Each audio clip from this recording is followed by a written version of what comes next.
Okay. Welcome, one and all, to yet another episode of WIC TV. It's a cross-ideological space where we come together to talk about issues both political and cultural, from the silly to the serious.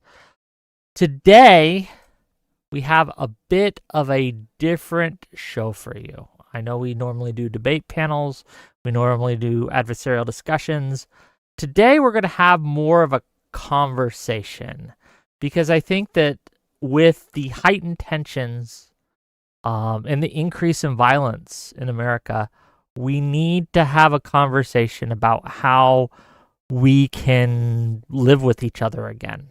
So if you're watching this on YouTube, hello, welcome, Baby Seal Club, Swiss, nice to see you, Van Setsu, I'm going to mispronounce all your names, Tristan Thomas, thank you, hit that subscribe button, hit that like button. Okay, if you're watching this on Twitch, Testy Johnson, Ecto Spengler, everyone else, we'll get you in there.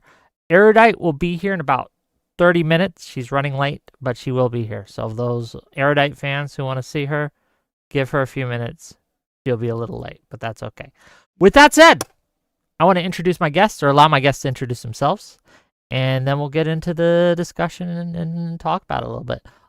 So our first guest today, someone new to my channel, Matt Shapiro. Tell people who you are, what you do. What are some of your thoughts on all this? Go ahead.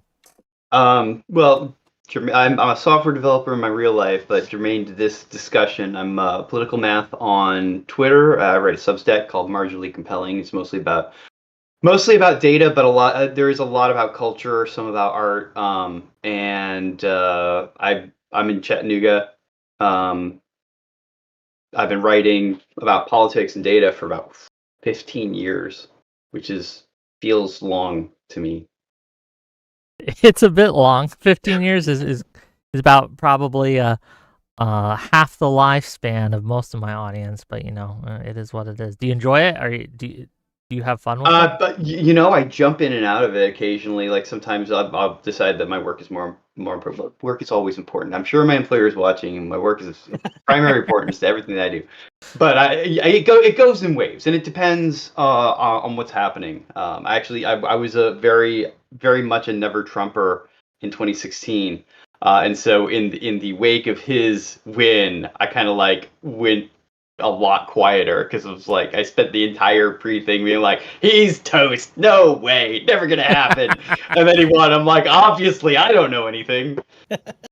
Well, I think we all eat a little crow time to time with our predictions. Everyone gets it wrong a few times, right? Not me, of course, but Right, most sure. people. But thank you for being here. We're going to get into it. We're going to talk about it. And I read a blog piece you wrote recently after the assassination of Kirk, and it was interesting. 80% I agree with it, but we're going to talk about that 20%. We'll get into it, I'm sure. Absolutely. I want to introduce my second guest of the evening. He's been on my show a few times. You, Chris, why don't you tell people who you are, what you do, and what are some of your thoughts here? Yeah, it feels weird to be on with somebody who I know in real life now and uses their real name when everybody in the space knows me as Eucharist, but I don't hide who I am. My name is Philip. I teach politics, and so I teach American politics, political theory, and so all this stuff is very much up my alley.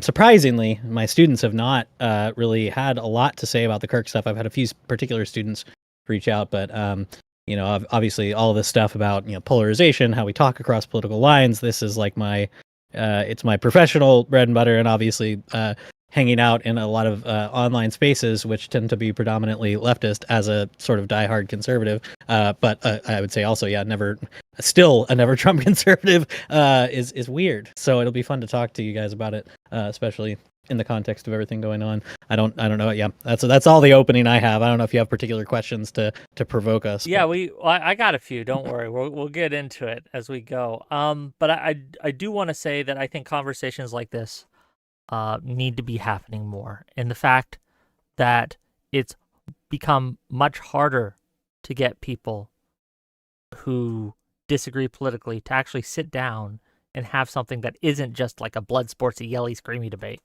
I think is indicative of a problem we are seeing across this nation, where more and more of us are seeing each other not as neighbors, not as fellow citizens, but as enemies to be defeated. And I think that has manifested in blood recently, frankly, with the killing of Charlie Kirk, the violence against the ICE agents, where I think it was 3 detainees were actually killed, but he had like anti-ice on his bullets and things like that, right? The first question for both of you is like, why? Why are we here? Why are we in a nation where, according to YouGov poll in September, right, 83% of the nation describes the United States as deeply divided politically, right? Why are we here? How do we get here? Go ahead. I mean, this has been a long time coming. I think there was probably the biggest misstep, biggest political misstep of my lifetime has been the Biden administration, just generally speaking. I think when Biden came into office, there was a sort of golden opportunity. We just gotten the vaccine, which it was the opportunity for us. Okay, we're coming out of this pandemic. Let's all kind of come together. We made it. It was a real moment. I think there was a real good moment for unity coming out of that, and it was completely missed. Everything became more contentious throughout 2021, and then there was this hard hitting sort of they go after Trump for crimes, and they indict him, and he's got a mugshot and all that sort of stuff. But it was definitely a push towards negativity, I think, throughout Biden's administration, when he could have been a healing president. Which isn't to say that there's no fault on the right for any of this, and certainly I think since it's weird to be in Trump 2, because Trump 1 looks so chill by comparison, right? He's not coming in as a healer. He's coming in as an angel of vengeance. And so there's this, I've been watching this for a long time and wondering where, there has to be, we're in this prisoner's dilemma, right? And the first person to de-escalate can't be attacked for de-escalation, because then they basically get shoved out of the room, right? And then you only have the escalators, the people who want to tit for tat and get at each other. And I don't know how to solve that, but that's from my vision, that's what's happened. Wait, you can't solve the political crisis in America? Why are you even here? What are we doing here? If he could, he wouldn't still be doing the normal job. He'd be making a lot more money. I have a podcast, and I had Kat Rosenfeld on it. She's an author. She talks a lot about cancel culture. She's very anti. Did she write a book on it? I think I haven't read it, unfortunately, but I've seen it. She's written many articles, maybe a book. She does a bunch of really fun crime novels that I enjoy. But I had her on to talk about cancel culture. I can't remember exactly the context, but she was just like, yeah, there's no way out. Be just it's that the trolley cartoon where it's just driving over people and you can only watch. And she's like, I don't know. That's pretty blackpilling. I hope it was dark. I hope she's wrong. Frankly, I think she is, but we'll talk about it, right? We'll talk about it. Sure. Eucharist, what are some of your thoughts here? Yeah, I mean, it's really, why is this happening? Well, partially it's just because over the past 20 years of American politics, we've achieved what my economist friends might think of as more efficient sorting, and what my poli-sci friends complain about as more increased polarization. You can look at it from both ways, right? We're either just better at figuring out who's like us and clustering together, or we're driving each other to the extremes. And there's been a question, when I started grad school in 2017, the research question on the table was is this polarization extending to the American public, or is it just concentrated among our legislators? And it seems like over the years, the evidence has increased that it's among the public. There's also questions, though, about how much we're overstating that, questions about as poll response rates decline, are we oversampling the politically involved people and sort of overstating the polarization in the general American public. But either way, it seems that the people who are actively engaged in politics, they're becoming polarized and they're driving to the extremes. And so even when you have actual, let's say, conversation between people on the sides, it's still very contentious, and it leads to real clashes. I think we see the seeds of this all the way back to Charlottesville. We see this all the way back in Trump 1, where we've got like real, literal battle lines being drawn between two extreme groups. I don't want to do the whole Trump both sides thing, right? But that like there are real extremists on both sides in those clashes in the 2016-17 era Antifa nonsense, right? And we're seeing it now, and we've seen it since then with other forms of both right and left wing violence. And so, yeah, I don't.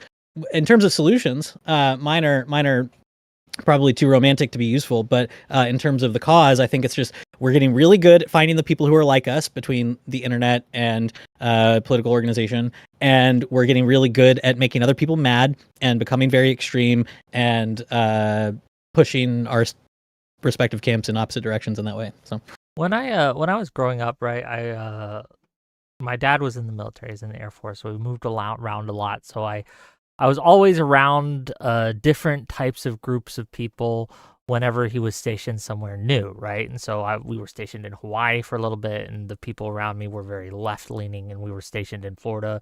They were pretty right-leaning. And when I was overseas on the military bases, obviously military kids take after their parents, which are generally right-leaning in the military and things like that. So as someone who tends to be on the left of most issues, I had to learn at an early age, if I wanted to have friends, I had to be able to actually interact and deal with people who had wildly different ideas about politics than I did.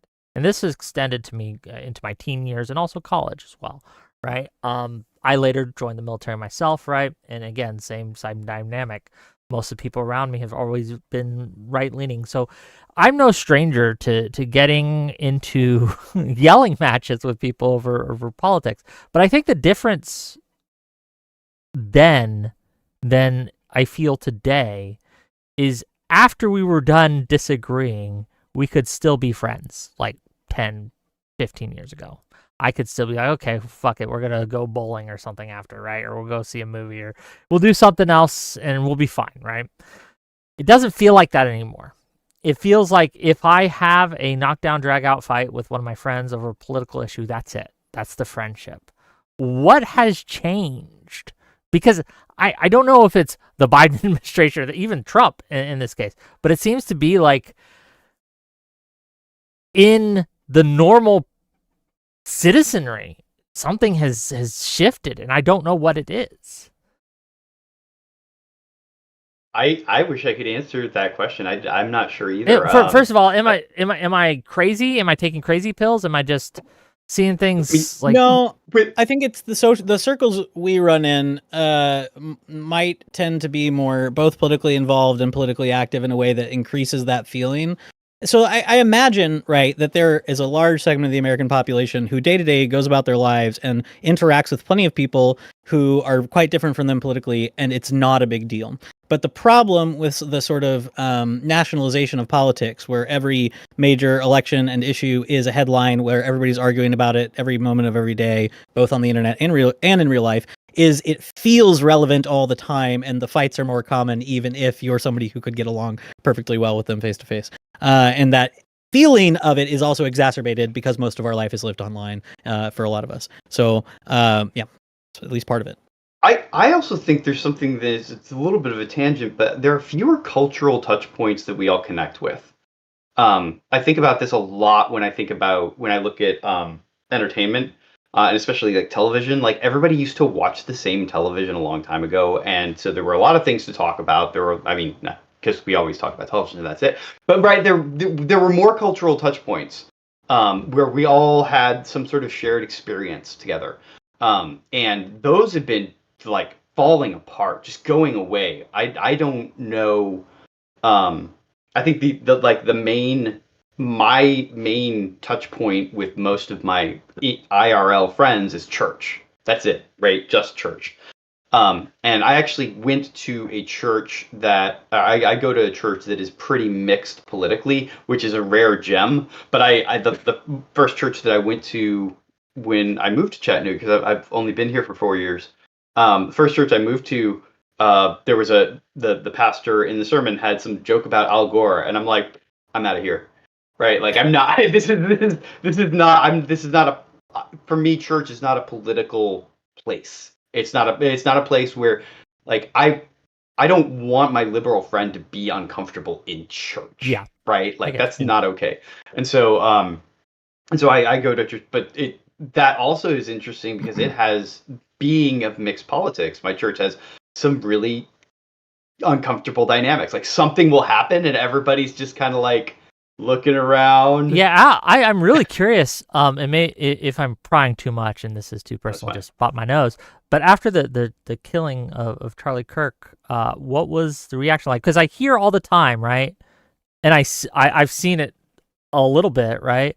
That, oh, the left was just celebrating the whole thing, right? And I think you wrote about that a little bit in your blog.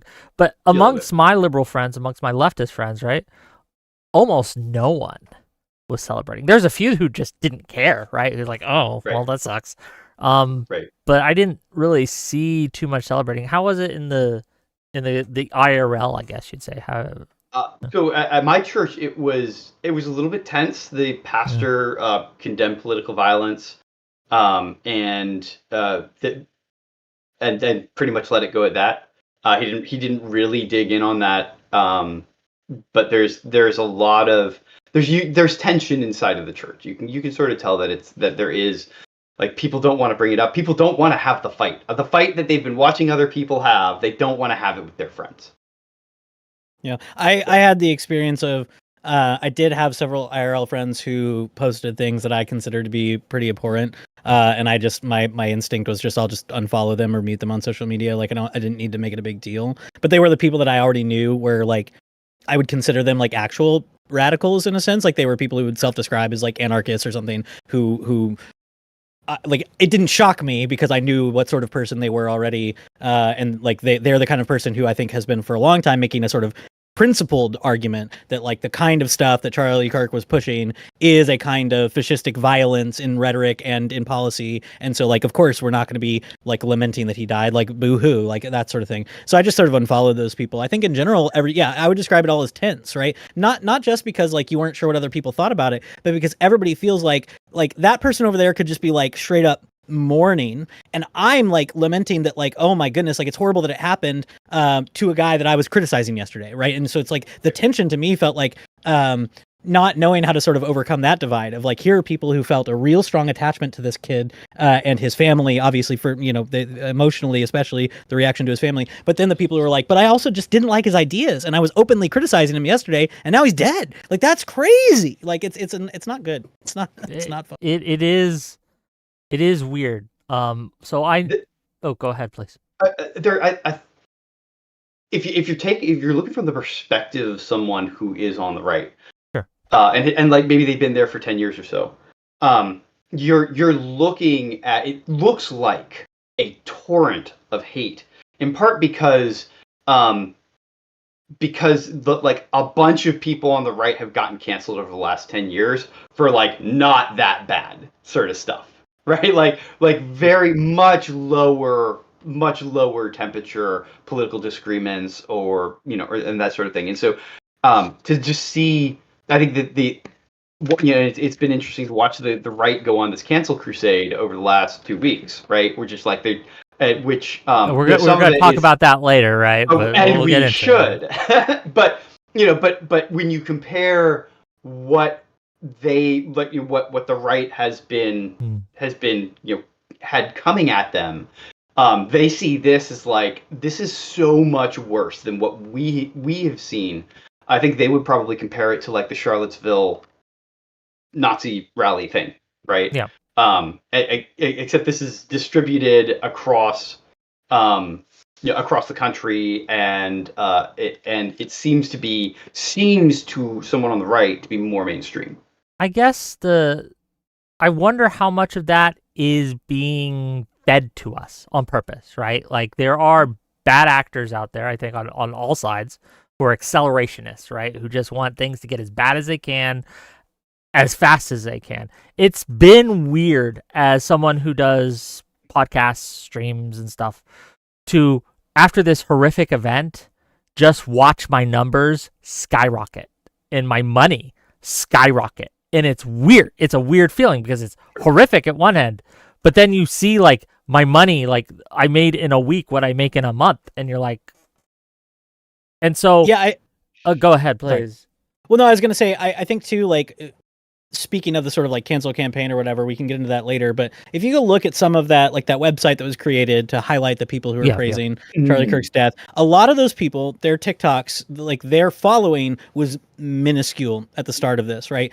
But I think it was obvious very quickly that the algorithm was pushing some of these like, cackling blue-haired lefties onto people's feeds because it was generating both positive and negative reactions in the way that we've been talking about for years that algorithms do it. It thrives on outrage. And so, yeah, I think you're right to an extent that like part of this is being pushed to us, that it's like, how many people are really like this? Well, there's a lot of them, it turns out, if you just go look at the website, but also how popular are they really? Not really. Like the biggest left leaning people that I saw were immediately disavowing, immediately just, oh my gosh, this is horrific, praying for him and his family, whatever. It was these tiny, crazies that got shoved in our faces really fast. So we can talk about that more, but I'm not saying it's not important because they have small followings. It's just, part of it is like the ramping up of the algorithm it's a real problem. That we, of course, it's cliche to whine about at this point, but it's true.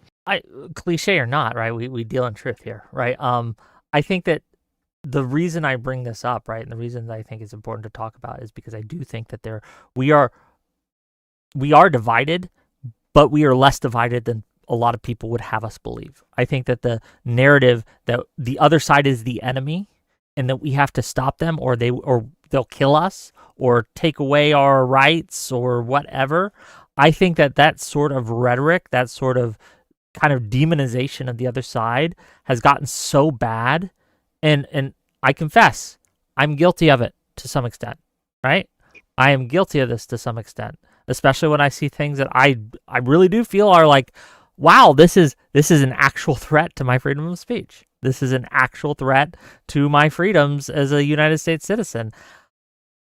Well, let me ask you this then. Is there a way to be able to express these things, these beliefs, these feelings, these facts in some cases in a non-demonizing way?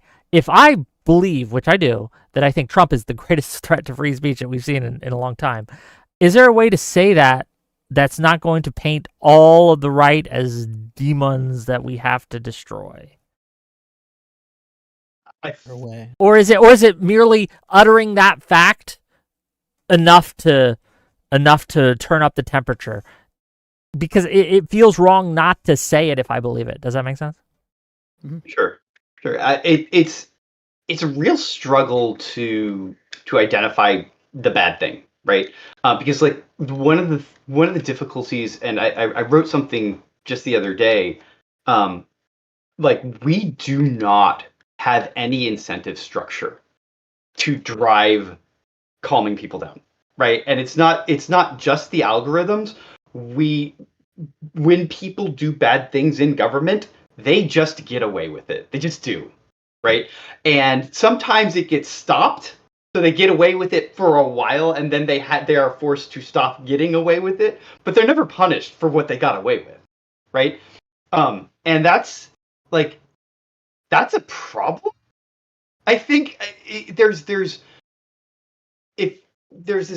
vision, I think, on both sides that when you have power, you need to move that line. You need to prosecute your enemies. You need to make things good for the people who like you and bad for the people who hate you. And you go as far as you can until somebody stops you. And then if somebody stops you, then you just stop. But you should, like, there's this sort of like getting away with it attitude that I think is really big. And I've struggled to try to ask, like, okay, how can we bring consequences to these bad things? And again, unfortunately, like, a lot of the consequences used to be social consequences, right? Like where you would do something bad, or you would say something bad, or you would have a, like, universities used to invite a lot more Republicans, like Republican officials, ex-presidents or senators or Supreme Court justices, to campus. And if you were enough of an asshole, can I say If You can say asshole. It's okay. If you were enough Don't of an fucking asshole, cuss on my fucking show. Okay, no, I'm kidding. But well, No you slurs. No slurs is the rule. If you were enough of an we do have a asshole, talk, right? if you were like a legit extremist, then you were not going to make the circuit, right? You were not going to get invited on the talk shows. You were not going to go to the universities. You're not going to be like a honorary professor or whatever. And that, I think, held some sort of limit on how people interact with each other, Okay. right? Especially on the right, because like a lot of politicians, they do want to be liked, they do want to be respected, they do want to have a life after politics, and so that became a limiting factor. But I don't see that happening now. It is at least severely reduced. Well, and again, I would pin a lot of this. I don't want to say like it started in 2016 or whatever. That would be myopic, but I would pin a lot of this on that era of politics, like between, Gamergate, Trump won, Charlottesville, Breitbart. There's a whole era of right-wing commentary and then left-wing responses to it that I think really changes the game, right? Where like you get, it feels weird to talk about in this moment, but like you get TPUSA on campuses, you get even YAF and YAL, Young Americans for Liberty, Young Americans for Freedom, both inviting, I think, progressively more and more kind of ridiculous people to their events. And the whole conversational environment gets kind of wacky and weird and more extreme and invites more, like the goal in a lot of cases, I think unabashedly, was outrage and protests, because protests lead to headlines, lead to donations. All of these things are sort of cyclical, and that obviously inflames the environment compared to, if I want to think of like, I was too young to live through it consciously, but if I want to think of a peachy, 2000s era, we've got a former, conservative Supreme Court justice coming to our campus. Like, do we have a bunch of people? Like, here's an anecdote. Like, my first year in grad school, we had an organization I worked for co-sponsored an event where YAF had Katie Pavlich from Town Hall out. She writes about conservative politics. She's whatever. She was talking about the Second Amendment, and this organization called Cocks Not Glocks shows up and has a bunch of dildos out on the sidewalk and stuff. Okay. And she got to go up and talk about how crazy that was or whatever, right? It was just a circus. Like, there was nothing of substance that happened at that event, right? Compared to the 2000s. We've got our Supreme Court justice. Nobody's showing up with dildos outside of that, right? The environment changes really strongly. 2015, 16, 17. Obviously there are precursors to that. There's causal relationships before that, but man, it really does seem like we started slipping downhill from there. So, as someone who is left leaning and a little bit older, I'm about 42 years old. Okay, right, and I grew up in the 90s and the 2000s, right, and I saw the difference. I think that it would be lazy to blame social media, and I think that social media is a problem, and it is a blame it. Huh? Blame it. It's evil. The internet was a mistake and has made us worse people. It's definitely accelerated things. It's made a little problem. It's made mountains out of molehills in a lot of ways. But I do want to talk about. By the way, I do want to talk about like kind of what I see as kind of this reciprocal vengeance politics that is going on. A lot of people, in my opinion, voted for Trump initially, and Trump won, is because they felt that the system failed them. They felt that after the bank bailouts in 2008, right, and then you had the Tea Party, they saw the government as having failed them as people, and they wanted to get back at it and say they saw Trump as kind of like a big middle finger to the establishment, right? And that's what they voted for. The left saw this, the Democrats saw this, and was like, and it shocked their system because they had no idea that he was going to win. No one at that time thought he was going to win. We all thought Hillary had it in the bag. And they were like, oh shit, we got to do something. And so they, unfortunately, and I think this was a huge mistake. Oh, hold on. Our next guest is here. Let's bring Erudite while I rant a little bit and she can get set up and things like that. She's deafened right now. We'll get her in there. But to finish my thought before it escapes me, we saw the left, the Democrats, hand over a lot of the keys of influence to the far left, to the more extreme radical portions of its base. And they did this because they needed to fight Trump, or they fought the threat of Trump. In response, you have Trump. A lot of people like fighting against that on the right. And it's just been this kind of cycle of like, well, they're doing it, we have to do it too, and we have to do it harder, because if we don't, they will. And if we don't do this, we are going to lose. And so everyone is just throwing off their principles left and right because they have to win at all costs, because failure is an existential threat to everything. But I'm ranting. I want to give you a chance to respond to that, but I want to introduce our third guest for the evening, not so erudite. Kyla, welcome to the show. Tell people who you are, what you do, why we should listen to you, all that. Go ahead. You shouldn't. You should listen to me if you find my ideas compelling, and only then. That's the only reason you should mostly listen to anyone. It's because their reasons are compelling and substantiated. They don't just vindicate your personal anger. So I'm Kyla, not so erudite everywhere. Yeah, we're talking about why we're in such a divided nation right now. We're all giving our thoughts on this. I just went on a large rant, maybe the responses, and you can kind of catch up from there. What do you think of that? Matt? Do you prefer Matt? I know you go ready, so okay, Matt's works. Okay, nice to meet you, Matt. Hi. Hi. I want to follow up a little bit, because you said you felt like the left handed some of the keys to the far left. Yes. I want to ask you what that looked like from a left-wing perspective. Was it they handed the keys? Was it a lack of condemnation for something they previously would have sort of shoved out of the tent? What was that like from 2016 during Trump, and then did it continue during Biden? Did it accelerate? Can you talk to that a little bit? Yeah, I can. So from my perspective, after the 2016, everyone panicked in the Democratic sector, right? We thought we had a winning strategy. We thought we had a winning coalition. It didn't work. We have to do something new. We have to try something new. And so they started listening to people they normally did not listen to. We would pay no mind, right, to these people, really. I mean, there was some, but they got a lot more cachet with the, I guess, the movers and the shakers in the left-wing world, or in the Democratic world. And we started listening to them more because, well, our way didn't work. Let's try theirs. This went until about 2020. Then we had the primaries where Biden won. And Biden ran, at least in the primaries, as a more moderate candidate. He condemned a lot of the BLM violence and things like that, right? And we're like, okay, we need to tone it down. We need to get back to moderation. We're all going crazy, right? So Biden's gonna do that. Unfortunately, and this is my opinion, we did not kick out the far left extremists from the party, and we just kind of kept them there.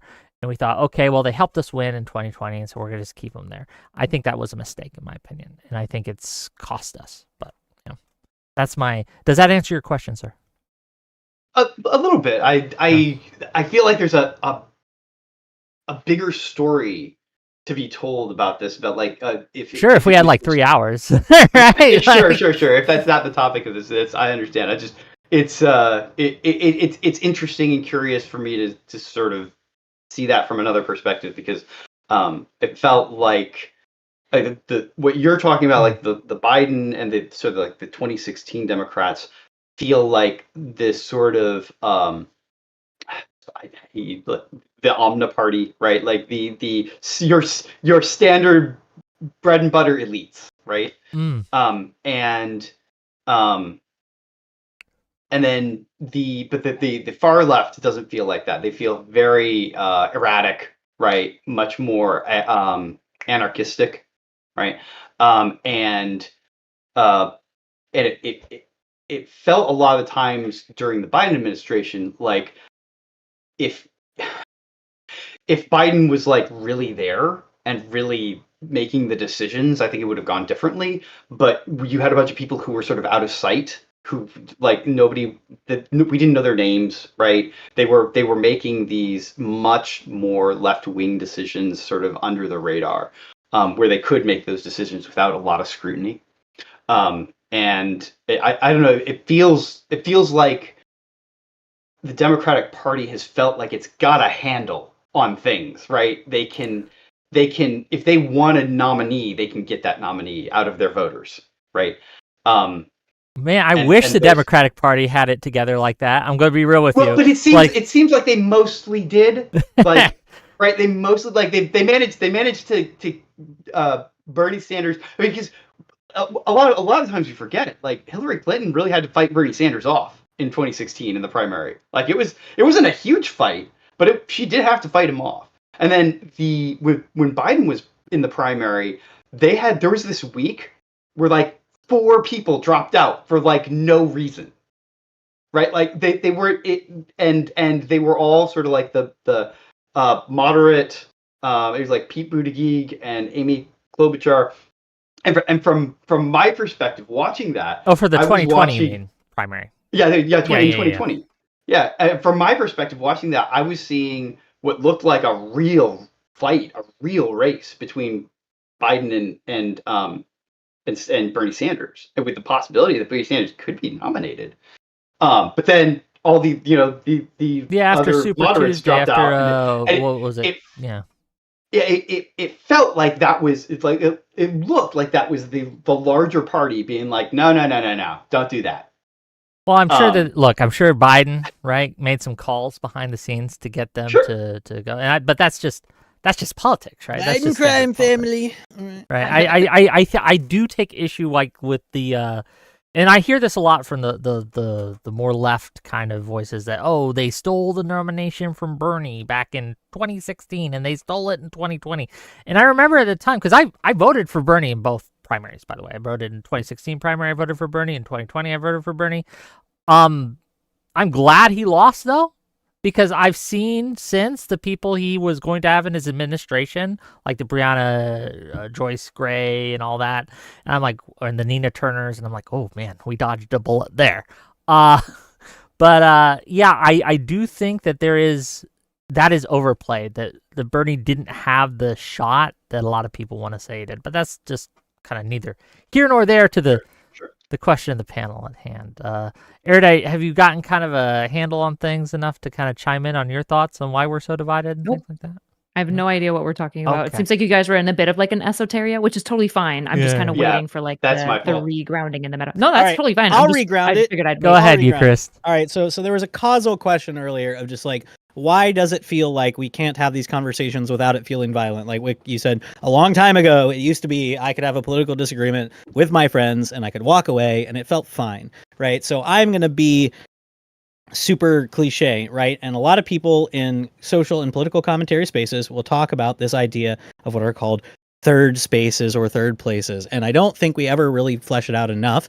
So the concept is like, if it's not coined by, it's at least sort of solidified by this sociologist Ray Oldenburg in a book called The Great Good Place. And the idea that he puts forward is, in healthy communities, you have these stopping points between home and work. Home is the place you spend most of your time. Work is the place you spend second most of your time. The third place is the place where you encounter sometimes strangers, but also sometimes regular acquaintances. And those places are open and permeable by design, but they have long-term semi-formal membership. It's not like a club. Like you're not a Mason. You're not like a member of this organization. It's like the coffee shop you stop in. It's the bar you go to. It's the barber shop you get your haircut at. And in those places, you encounter people who are different from you. You encounter people who will challenge you on your ideas. You have an informal social structure that punishes the sort of young upstarts who want to be ridiculous and, swear in front of their elders and things like this. And you have real conversation. I'm not going to romanticize that and say those things are going to solve all our problems if we somehow forcibly remake those things. But I do think the sort of long-term loss of those is part of the problem. Associated with that is the loss of real in-person civic life, where we do come together in low-stakes projects and communicate with people near us in ways that are productive and healthy for the whole community. Even our low-stakes projects have become ridiculous. So you can see this in like the YIMBY versus NIMBY Twitter discourse, right? If you run into the boomer who doesn't want the apartments built in your neighborhood, it is a knockdown, drag out to the death fight. It doesn't matter that it's local. You guys are gonna go tooth and nail to fight it out. I think the loss of real civic engagement with people who are in different stages of life than you, different political situations than you, different economic situations than you, is a real loss. And it's one over time that has had these consequences. So all the way back to Bowling Alone in the 90s and everything we've updated about it since then, like, it's cliche, we talk about it all the time, but it's real. And the loss of those things and those civic associations really does matter. And I think some of what we're dealing with are the downstream consequences of that, where I just don't casually hang out with people who are not like me. Can we get that back, though? As Matt says, except as Matt said, in churches, right? My church is quite plural in some ways. We have a core agreement on a lot of things, but politically quite different. So maybe we can get it back. I'm not saying we can or can't. I'm just saying the loss of that is at least one causal arrow in this equation.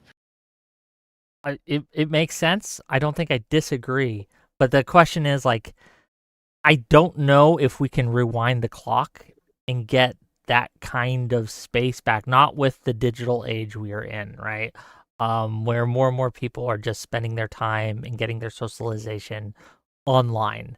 I don't know if we can force a return to. Well, I don't know about force, kind of but I would say one of the other issues too is, for a while, I think people were optimistic that online could substitute for things like this. This is like when you see the early Mark Zuckerberg, Jack Dorsey stuff about, like, this is what Facebook and Twitter are going to be. It's going to be the online community, the global community. These conversations are going to bring us all together. Absurd nonsense. They should not have believed this, but they did. And I believe they were sincere. And what we have seen instead is the opposite effect, the sort of polarization and enclaves that we've been talking about. I don't know that we can force it. I'm saying that once we realize it's a problem, we can all perhaps take intentional steps to seek those things out where they do still exist. So all of us, for example, have like Rotary clubs in our area that consist of 70-year-old people who are about to die and they're desperate for young members. Like, you could go do something like that if you wanted. If you wanted to just volunteer in your community, you can find a perfectly civic, a-religious organization to do that in and meet a bunch of people that are way different than you. If you think it's important, go do it. That would be my first step. Yeah. You need to do that with a buddy, though, because I have tried doing things like that and it is super weird. Yeah. Because you show up and then there is this whole, like, oh my God, it's somebody under 50. And then there's this weird glomming on, and then there's this weird, maybe he can take this, but I mean, the difficulty with trying to do like a Rotary Club or, the Moose Lodge or whatever, is that these organizations are dying. They are, right? And it being so, well, they're boring and they're expensive. Like, they're dying because they're boring and expensive. Like, who the fuck wants to go to Rotary Club? Like, I went to a liberalism conference recently and everyone there is silver. And they basically paid for me to be there so that there was like a couple of young people. And like, there was more than just me as young people there. But it's like, all of these groups are dying because, like, they're not interesting. They don't want to actually mentor young people. And they're so disconnected from young people that they don't know what, like, young people would be interested in. This is where, like, Charlie Kirk shined most. Like, some of his biggest fans were like 13 to 18 years old, right? Like, he was really, really good at connecting to young people in the way that they want to be connected with. And it feels like, if we're talking about like third spaces, like, there just isn't really intergenerational third spaces that like pull all groups in. Old people don't want to go to things that young people like, because it's usually like there's swear words and, it's like not the highest of propriety. And young people don't want to go to the things that old people like because it's boring. And there's just like very little meeting in the middle, like anywhere. And then there's like this collection of power that the boomers have done, even in like politics, where they're just like, it's like Biden, like desperately holding on to power, and all of the other, not just Biden though, like all these old fucks, including Trump, who's fucking old, like desperately clinging on to power when it's like, bro, you're 70, like go golf. What are you still doing here? And everyone's like clinging to power. I don't think that this is necessarily why we're divided. I think that this is part of why we're divided generationally, right? Like, when we look at the Kirk shooting, a lot of people are fixated on the question of left or right, which I understand. It's really fun to blame each other. And when an atrocity happens, you want a simple answer to make sense of horror. And so I understand the left and right finger pointing, right? And ultimately, the whole time I was trying to tell everyone, I'd been like, we don't know yet, but it's probably going to be somebody left leaning, like it's Kirk, fucking obviously. Duh. It could be a Groyper. There's like a 25% chance, but most likely, if it's not a Groyper, it's going to be a left leaning person. But what a lot of people aren't thinking about is some of the latest political assassinations and violence have been done by particularly done by young people, have been done by anti-establishment young people in niche internet spaces. You've got Luigi Mangione, who was a teapotter, right? You've got Tyler Robinson, who's a furry 4chaner, it seems like, maybe tanky, not sure, not even clear what his political predilection is, probably just left in general. I don't even know if that kid would identify as left because he probably hates Democrats, which would be not surprising to me at all, right? So like when we're talking about like the divide, we don't just have like generational divide in like third spaces. We have generational divide in. Uh-oh. Was that me? Uh-oh. Oh, no.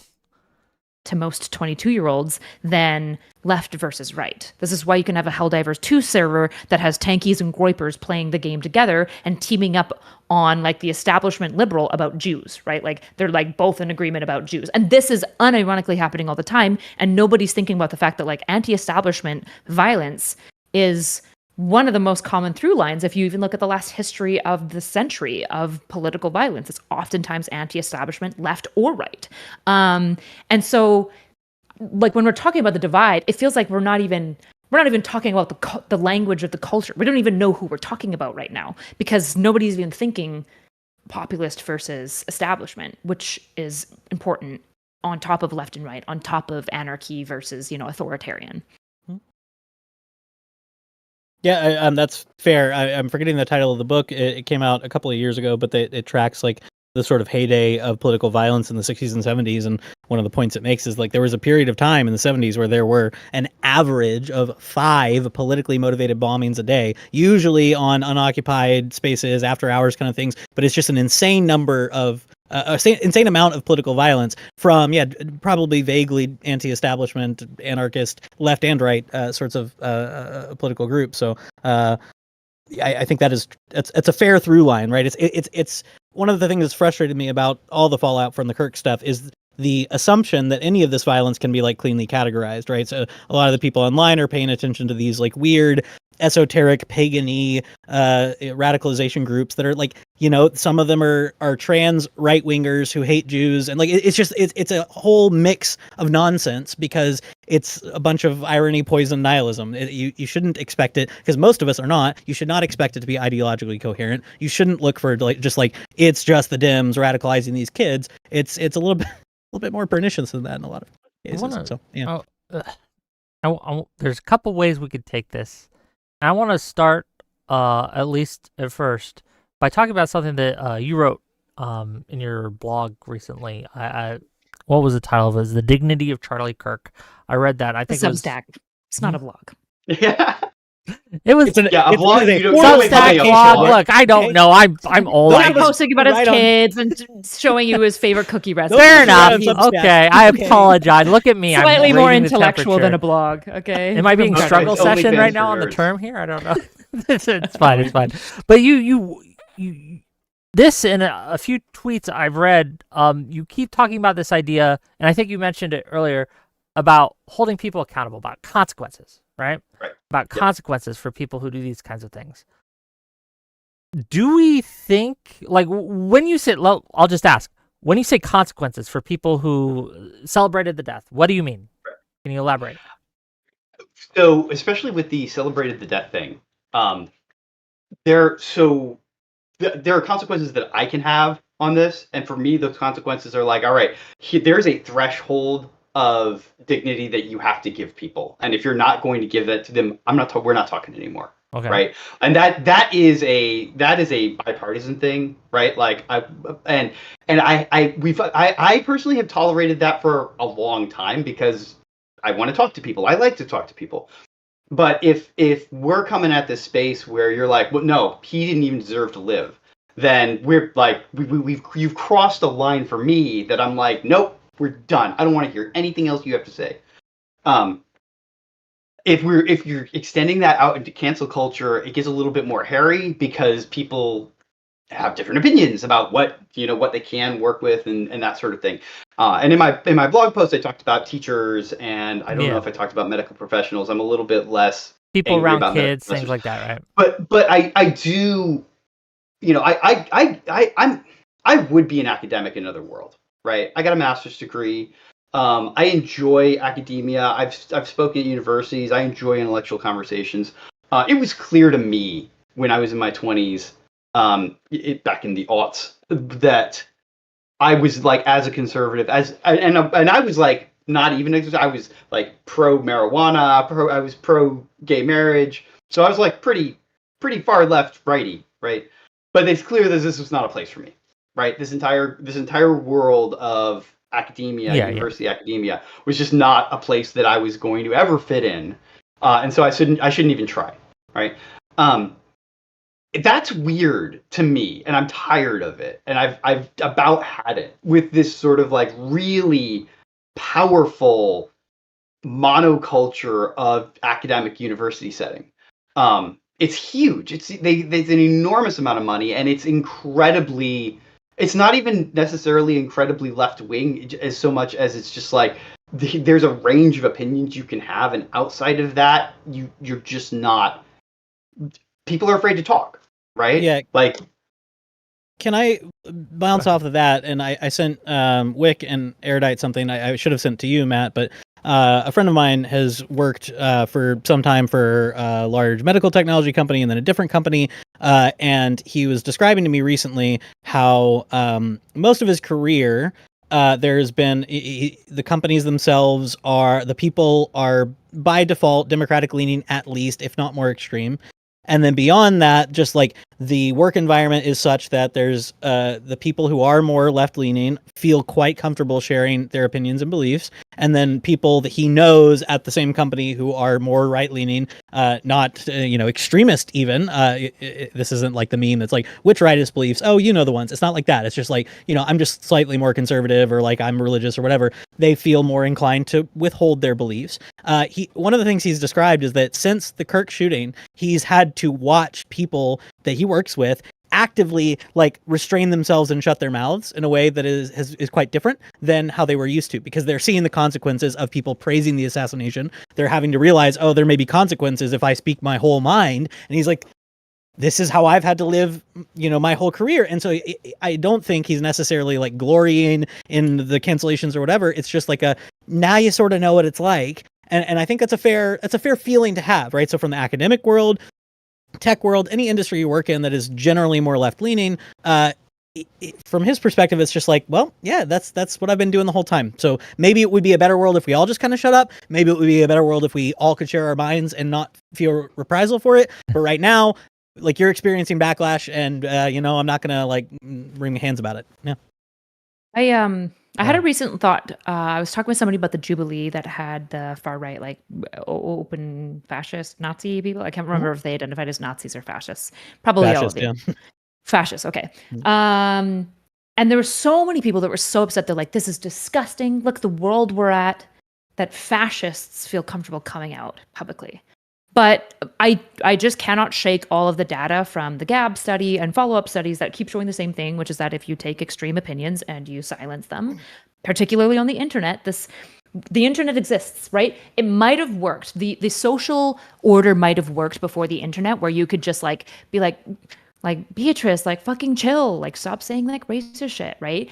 And it would work, and Beatrice would change her mind over and over because she had to mostly exist with the same like 500 people for her whole life. The problem now is that Beatrice can get told by her parents that she's being like a racist piece of shit, and then she can go online, go to Gab, and just hang out with other racist piece of shit without any pushback, which causes extremism, right? This is why in 2022, when I first started on the platform, I was extremely opposed to the mass cancellation of conservative voices. I thought that it was really bad. I think that there's some weird shit we need to do with misinfo, like especially like the AI conspiracy boomer schlop that is like all over Facebook. Like there's something there that's not free speech, because it's like misinfo, like blatant lies are like bad, that I'm willing to like negotiate some limiting on. But I think like watching that, I was like, I actually think it's really good to see fascists on Jubilee. Like, I actually think that that's a good thing. And I know that a lot of people don't like that. I don't like their ideas. I hate their ideas. I vehemently oppose their ideas. And I think, speaking to what Matt said, I actually think, like, when we talk about like what constitutes dignity, I think that believing that we should just like carte blanche take away people's rights because of, say, for example, like radical race realism, I actually think that that's robbing people of their dignity too. And I think that that's evil, right? The issue is, I actually still think that we should have the conversation with these people. I just think that we need to be very mindful about the way that we engage in these types of conversations. I always want these conversations rather than not. The problem is, say, for example, when you present these positions like they are equal to the other positions. I could be like, well, we've got two sides here and maybe they're both valid. And it's like, they're not both valid, and let's not pretend like they're valid. So I don't know the perfect way to do this free speech, but I actually think it is better that fascists can come out and say that they're fascists and then look horrible. And then they have a sudden harsh social realization of looking horrible. I don't know how I feel about the losing the job, because I think you were so public at that point that I think it's fair enough for your workplace to be like, I'm not sure about that. I think it's fair for a workplace to look to a teacher who shows the Kirk shooting to children and be like, yeah, we don't want that in our workplace. Yeah, but so I don't know the perfect line. Yeah, on that note, though, right, you went public, so, you get what you get at that point. There are people who will say something in what they think, they have 10 followers, right, and they're probably all real-life friends, and they think what they're doing is they're speaking to their real-life friends on Twitter, right, or on Instagram or whatever, and then some large account will find it, repost it, right, blow it up, and so I don't know if it's exactly fair to say that they're being super public when they wanted to just say it to their buddies, and then sure. But if anything that you heard me say is accountability TikTok is awesome and I actually support it, then you haven't been paying attention to my platform for the last 3 years, right? I agree that this idea of this is like the MAGA influencer thing right now, which kind of popped off a lot of the Kirk issues, is that they found like 1-2 viewer crazies on TikTok, the worst platform ever. And then we're like, look at what the leftists believe, right?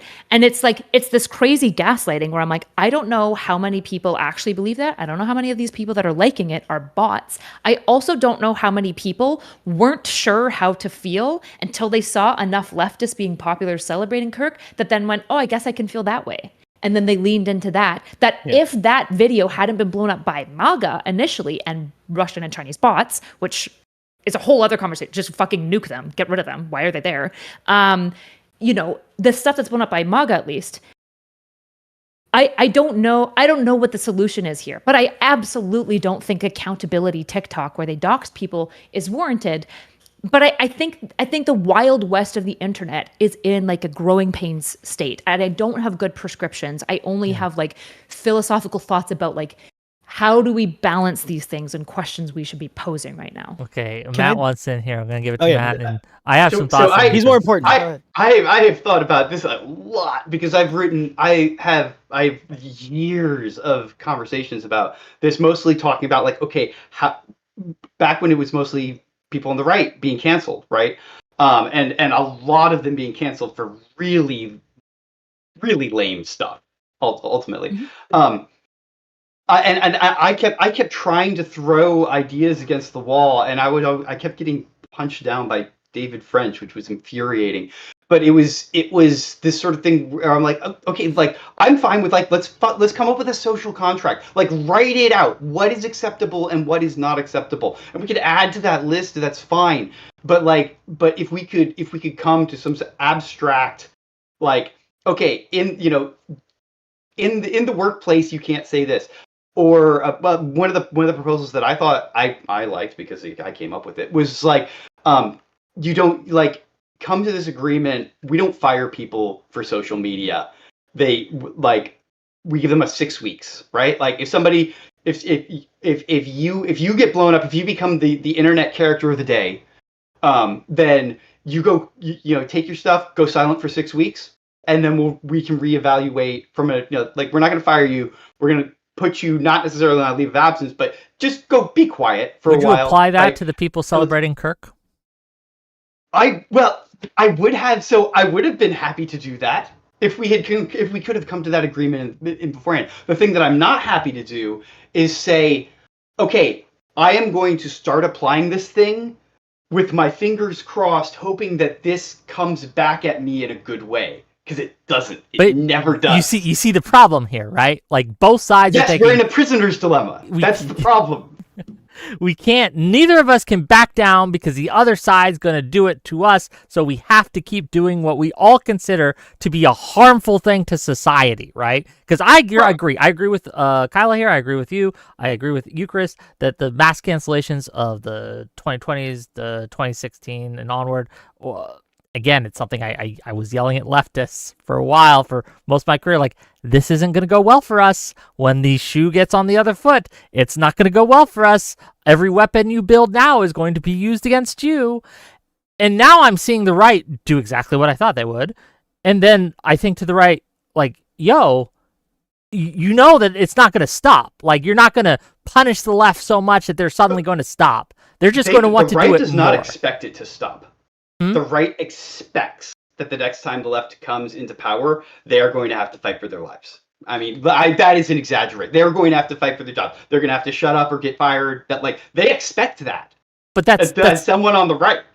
Go ahead. Can I ask you a question? Because I read the 2 articles of yours that you, Chris, linked me. So you're a conservative person who acknowledges, for example, that George Floyd was murdered by Derek Chauvin from his knee, right? Sure. Yeah. I read that in your article.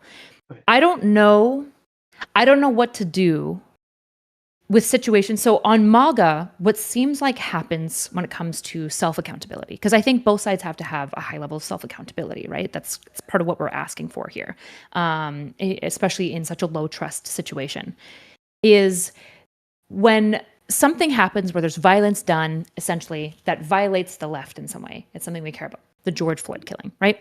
Which was compounded by COVID, right? When a lot of like MAGA people are like, look, you guys rioted after George Floyd and we didn't after Kirk. I'm like, it was literally 2 years into COVID. Like, there's just no comparison of like the level of like social frustration and disrest and free time that everyone fucking had, that like, we just don't know. We don't know what the conditions would have been if we like reversed it. This is the problem with history, is that they're never perfect experiments, right? But what happens mostly at large scale MAGA punditry, even today, from like the largest Republicans, including senators, Congress people, is a denial. They basically say George Floyd died of fentanyl overdose, which is just like, it's verified at this point from multiple sources that this is not true. There's been an independent coroner work.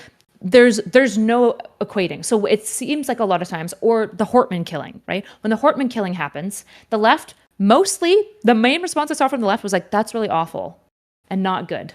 And people should not do that. But they didn't go, the right wants to kill us all. Maybe we should have civil war, right? And what I saw on the right was, he worked for Tim Walz like 35 years ago. Ignore the fact that every single friend and family said that he was a Trump voter and he was a known anti-abortion activist. He was a liberal, right? It's just like, it seems, but these conspiracy theories, they don't take off on the left. Look at the conspiracy theory that tried to take off about the Trump assassination, right? When his ear got nicked, a whole bunch of like crazy leftists were trying to be like, actually, it was just a weird explosion in his ear and it was all planned. And basically every Democrat leader, major Democrat, left-leaning pundit was like, that's fucking stupid. No, it wasn't. It's been verified. This was a legitimate attempt. Right? And that matters. And so it feels like when you're saying like this, like prisoner's dilemma game, it feels like more complicated than this. I don't even know how to begin the conversation with somebody if we can't like, this is a common destiny criticism. If I grant the MAGA person like 50% of their worldview because I'm trying to olive branch and I'm trying to be reasonable and I'm like, yeah, Biden fucked up in these areas, and they can't grant me a single fucking inch back, I don't know how we find peace when your punditry insists on warping reality. It's interesting because that's exactly how they feel. That's exactly how the right feels.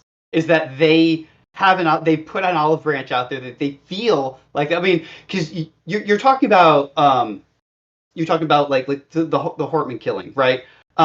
Look, I would say, okay, look at the pundits that I would listen to. They're mostly like, I would say, National Review writers, right? I don't really listen to Ben Shapiro, but he didn't say anything like that, right?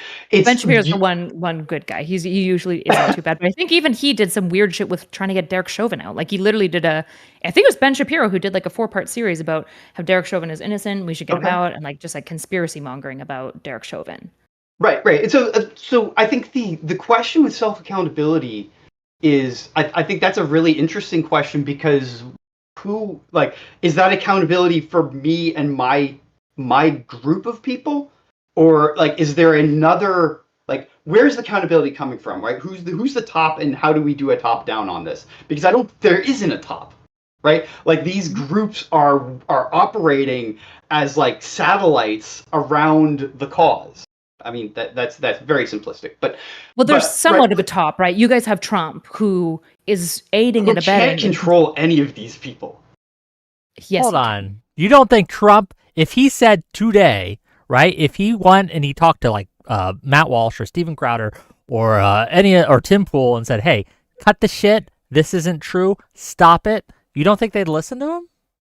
No. Oh, no. I absolutely do not believe that.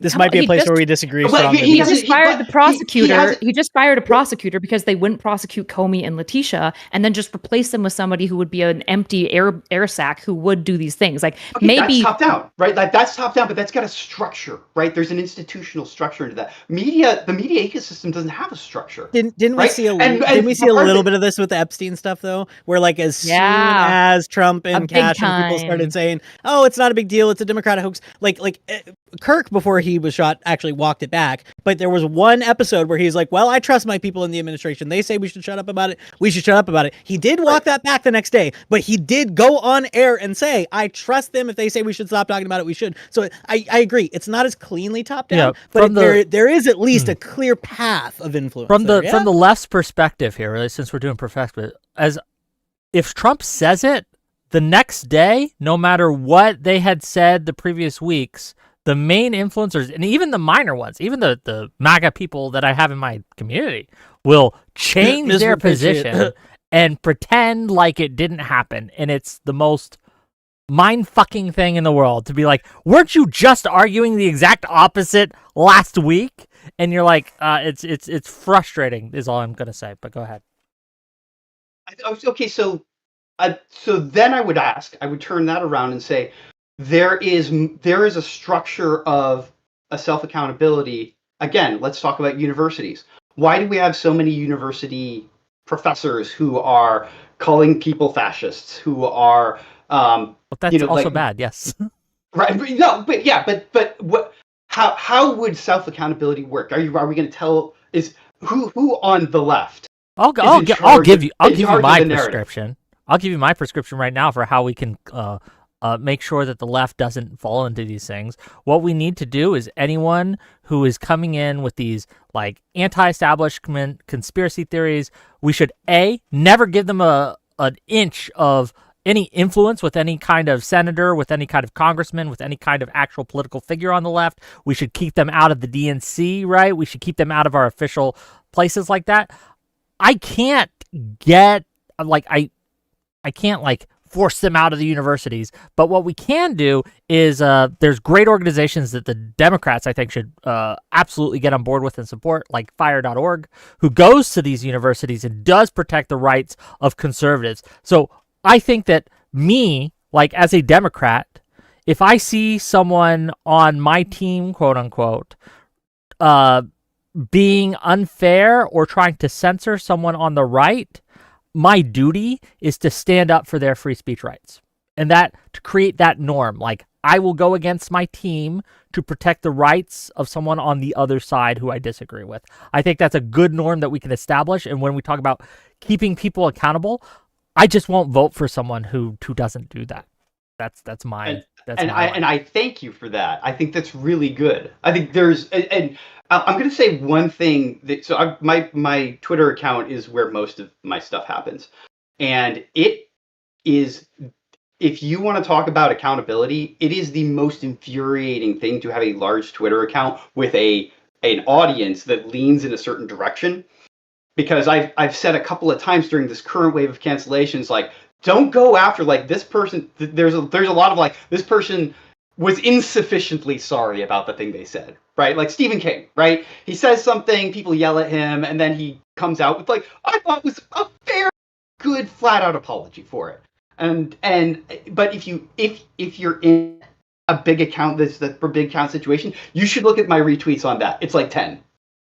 It's like I'll say these things and I'll try to like pull things back and be like, this is way outside the realm of cancellation politics. We should not be doing this. This is unfair, and nobody's listening, right? That's really hard to deal with because then if you go and you look at sort of like all of my greatest hits, it's all the like the times I'm the angriest, right? Or the most outrageous things I've said, When you're right? attacking the enemy with the largest, The enemy extreme, attacks. That's very. That's when you make Frankly, the money. I think there should be a massive bipartisan push for Trump against all of his actions. The firing of the federal prosecutor so that he can bring charges against Letitia James and Comey is insane. It's actually absurd. It's patently absurd. If Biden did anything even close to similar to this, people would be like freaking the fuck out, rightfully so. People would be freaking out, rightfully so. And there's almost nothing, right? There also needs to be a mass campaign for Twitter to clean up Russian and Chinese bots, because they can. It's actually not that hard to find most bots, because the way to have cheap bots is to make them really simplistic, which is why you can often recognize bots. Not always, there's some sophisticated ones, but a lot of them are really fucking simple. It's like 2 names and a bunch of numbers afterwards, like 9 times out of 10, right? Twitter, they should be fined for having as many bots as they do. It should be investigated what percentage. I wouldn't be surprised if it's over 60% bots, like genuinely, because Twitch has 40% bots, and Russia and China are not botting them. That's just streamers paying for their own bots to like bump up their viewership, right?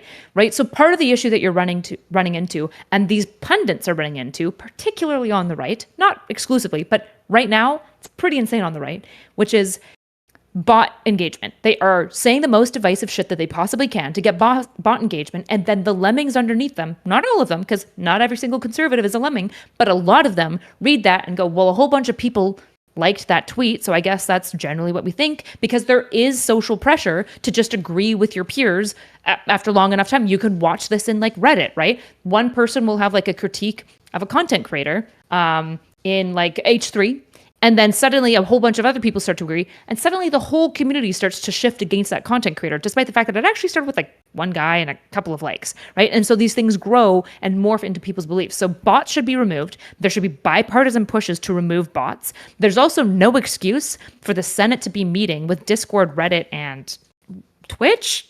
And Steam. And Steam. Okay. And Steam, and not Twitter. When Luigi Mangione was a teapotter. Absolutely absurd to me, right? And there's this constant political protectionism that's happening, particularly on the right now, that is absurd. And the fact that it is not being vehemently and aggressively pushed back on is an issue. The fact that Trump to this day hasn't really denounced political violence, he just blames the left, is absurd. There is no excuse for it, and there cannot be an excuse from the right. And it's super hard to meet in the middle when the left, by and large, responded by saying, we denounce the violence. Yes, there was crazy leftists. Yes, there was bots that did bad things. And yes, there was absurd students that did bad shit, and the left should be responsible for like that enablement of that behavior. But all of our politicians and all of our major pundits all denounce the violence. Wait. And Trump can't do the same. Go ahead, Matt. Did Luigi follow you? No, he did not. Oh, but he followed a lot. He followed your friends. People yeah. I know. I'm teapot adjacent. So yeah. Matt is old school teapot adjacent. So I was curious. If you made it into the loop, but yeah. Yeah, I think so. This is an interesting moment because the right has so much power right now, like institutional power, government power, right? From the list of things that you gave us, it sounds like for someone who's not for me. I'm different. But for most people on the right, it's going to sound like you just said that we're going to bipartisanly go after the right. We're going to go after Trump, right? So we're going to go after your guy, and in like what's the response? Because it sounds like the left is fine, the right is crazy, so everybody needs to go after the far right.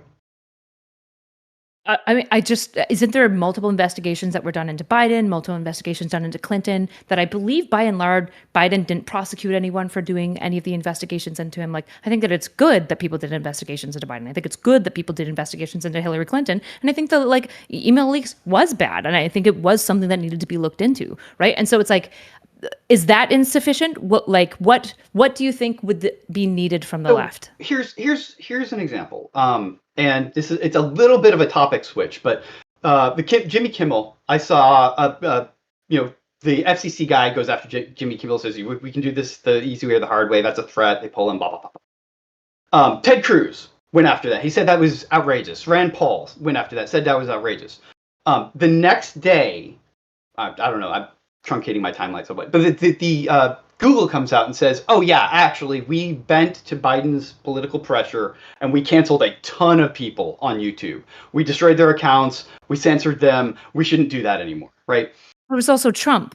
The article that MAGA blew up and said it was only Biden, the article itself said it was Trump and Biden senior officials that did this through COVID. Okay, so you're talking about a slightly different story, I think. Gotcha, okay. I was looking at one that was specifically about the Biden administration doing this, and is this the Twitter files thing, like the Matt Taibbi No, situation? it was more no, recent. This is like just last 2 days.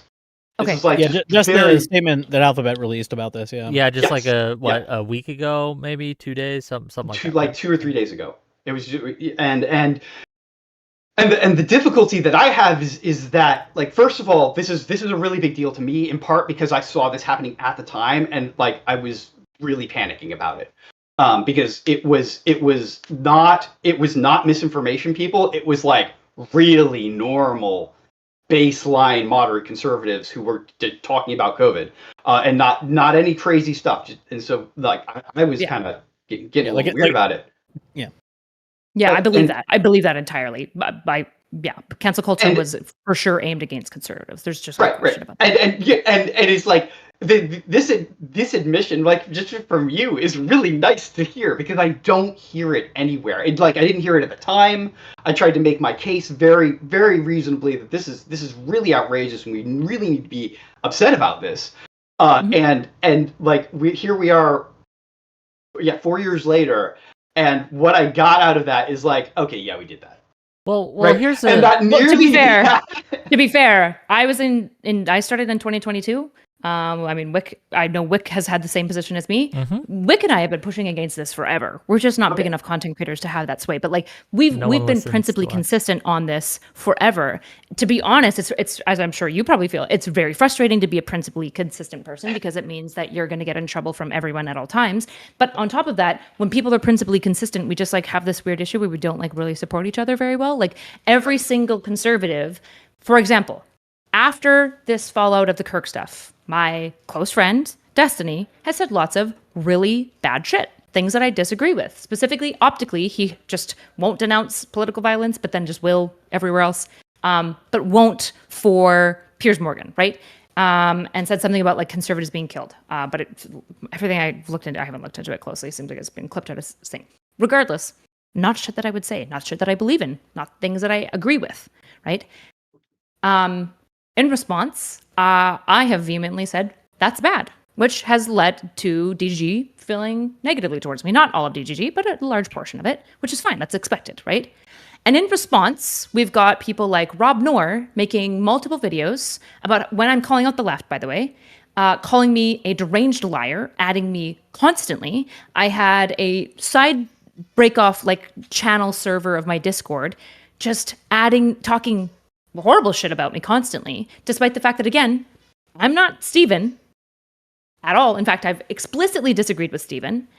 I'm the type of voice that you should be raising up. In fact, Lob Labonte, the stupid idiot. Phil Labonte, yes. Phil Labonte. Yes, Phil Labonte. all that remains. The guy that got me seen by Elon Musk, by the way, right? Yes, but like, good music, by the way. That was a weird day. Yeah, also a fucking piece of shit garbage, and nobody should be engaging with him. Took a video of me denouncing people mocking Charlie Kirk and said, the rats are fleeing. And it's like, this is the right response. This is what you should be looking for. I have a very stock thing about like when Ben Shapiro says his reasonable stuff, I try to retweet it and engage with it because I want reasonable things. But nobody wants this, right? Nobody actually meaningfully wants this. And nobody's taking the steps necessary to want this. Even if you're small, if you want reasonable liberals, you should engage with them and promote them and share their stuff and retweet their stuff and all these sorts of things, which is what I do with reasonable conservatives. And I also do with reasonable liberals. But basically nobody's willing to do this. And so we're stuck. There isn't really an answer. There isn't really the prisoner's dilemma is also fucking retarded, because the win condition isn't who goes to jail. The win condition is who the audience likes the most, which is the voters, because it's the moderates that fundamentally decide the swing, right? And so like we're all like obsessed with this prisoner's dilemma while we're driving the ship off the like edge of like a fucking falls, and the moderates are not paying attention. And then we're going to be at the end being like, Well, America's dead, but at least I didn't trust them. It's like, We I don't know what to own the do. libs, The founding okay? fathers did a fucking miracle. I feel like we could do that again if we just all get over ourselves. If we just all go, yeah, Trump is corrupt. He is unquestionably, blatantly in your face corrupt. And Biden has done corrupt shit. And Nancy Pelosi has done corrupt shit. And they all have. And that's fine. We should all agree with that. But like, we can't even begin to start talking about it because MAGA won't even question their great Lord and Savior. Whereas the liberals and Democrats shit on ourselves all the time. In fact, that's the biggest issue with Democrats is we can never agree on anything to actually get behind anything. Gavin Newsom, nobody supports him, like barely. It's amazing watching the reaction of my chat in YouTube. I got like 200 people or so on right now, and they're all yelling at us for like, how dare you throw the left under the bus like this, for like just talking like what I see is just the truth. It's just correct. These are just facts of the matter, and there is no incentives for anyone to ever admit fault, because if you do, you're seen as a traitor, right? How dare, like, everyone says they want, or at least they did for a while. I don't know if they do anymore, but I remember back in the early 2010s, 2016s, etc., like, we should work together and be bipartisan, right? That was a big thing. Like, oh, we can reach across the aisle. That was a lot of people's politicians' pitch. We're going to reach across the aisle, work with the other side, get common sense legislation. I don't see that anymore. And I see anyone who tries to do that, like Ezra Klein, he had a great piece on Charlie Kirk. Did you read it? Right. Since you mentioned Ezra Klein, I have been enormously impressed with Klein over the last couple of weeks. Absolutely. And I've said so. And I have said the same thing about Cenk, because he is just uncompromising about the fact that he's like, no, we cannot let ourselves fall into this inhuman world. And, I disagree with almost all of his politics, but the man he's talking strong about something that matters, and I want more voices like that I disagree with, but we can come together and talk.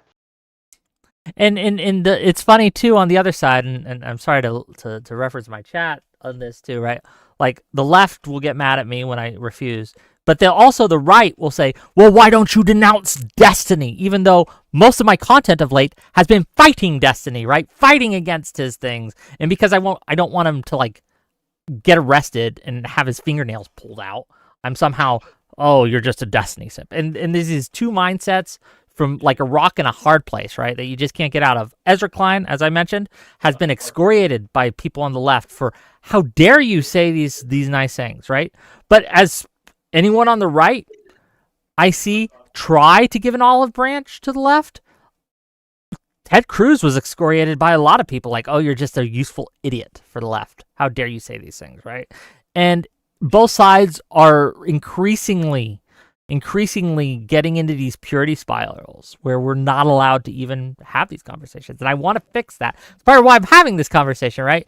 I don't know how, and I'm trying to figure out what is going wrong, why it's going wrong, and what we can do about it. But anyway, I'm ranting at this point. Sorry, it's a little incoherent, but I've been doing this for a long time, and I've tried to like bridge gaps and reach across the aisle in a lot of different things. And I don't have any idea what a large scale solution is, but I have to say, like, there is no better small scale solution. What you're doing here, bring somebody on board.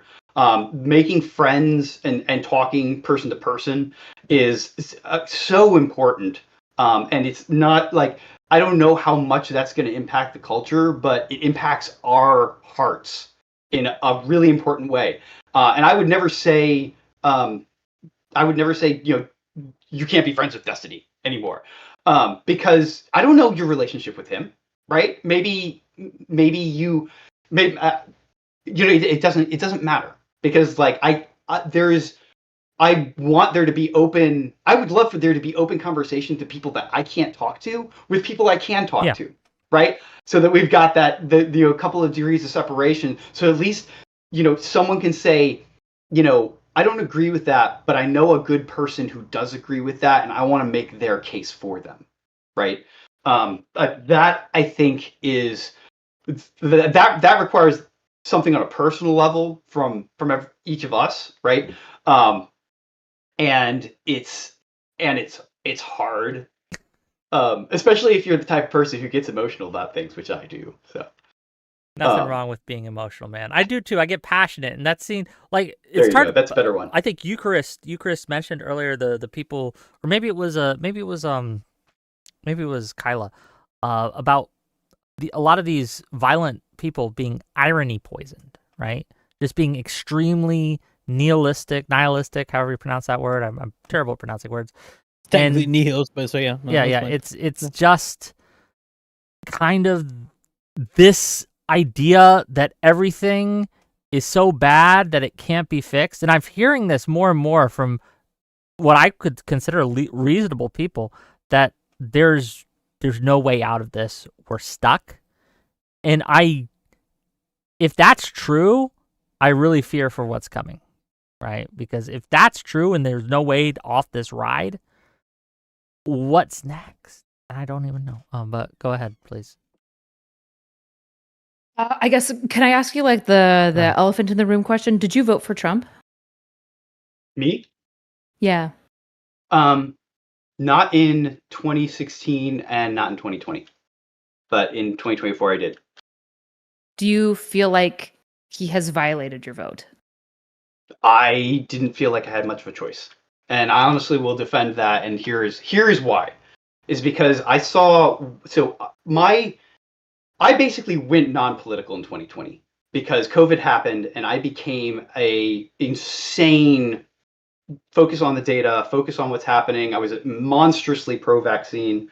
I was following everything in enormous detail. Right, Biden comes in, and then what happened after that became so polarizing, and there was such a crackdown on so many sort of like right adjacent people and organizations that I was watching, that it felt absolutely insane. And the part of the pain point for me is incentives, because after Biden dropped out of the race and Kamala Harris jumped in, I looked at that and I basically said, okay, if she wins, they're going to look at what just happened and say it was all good. All of the lies, all of the attacks, everything that has happened for the last 4 years, they're going to be like, well, we won, so we should do it more.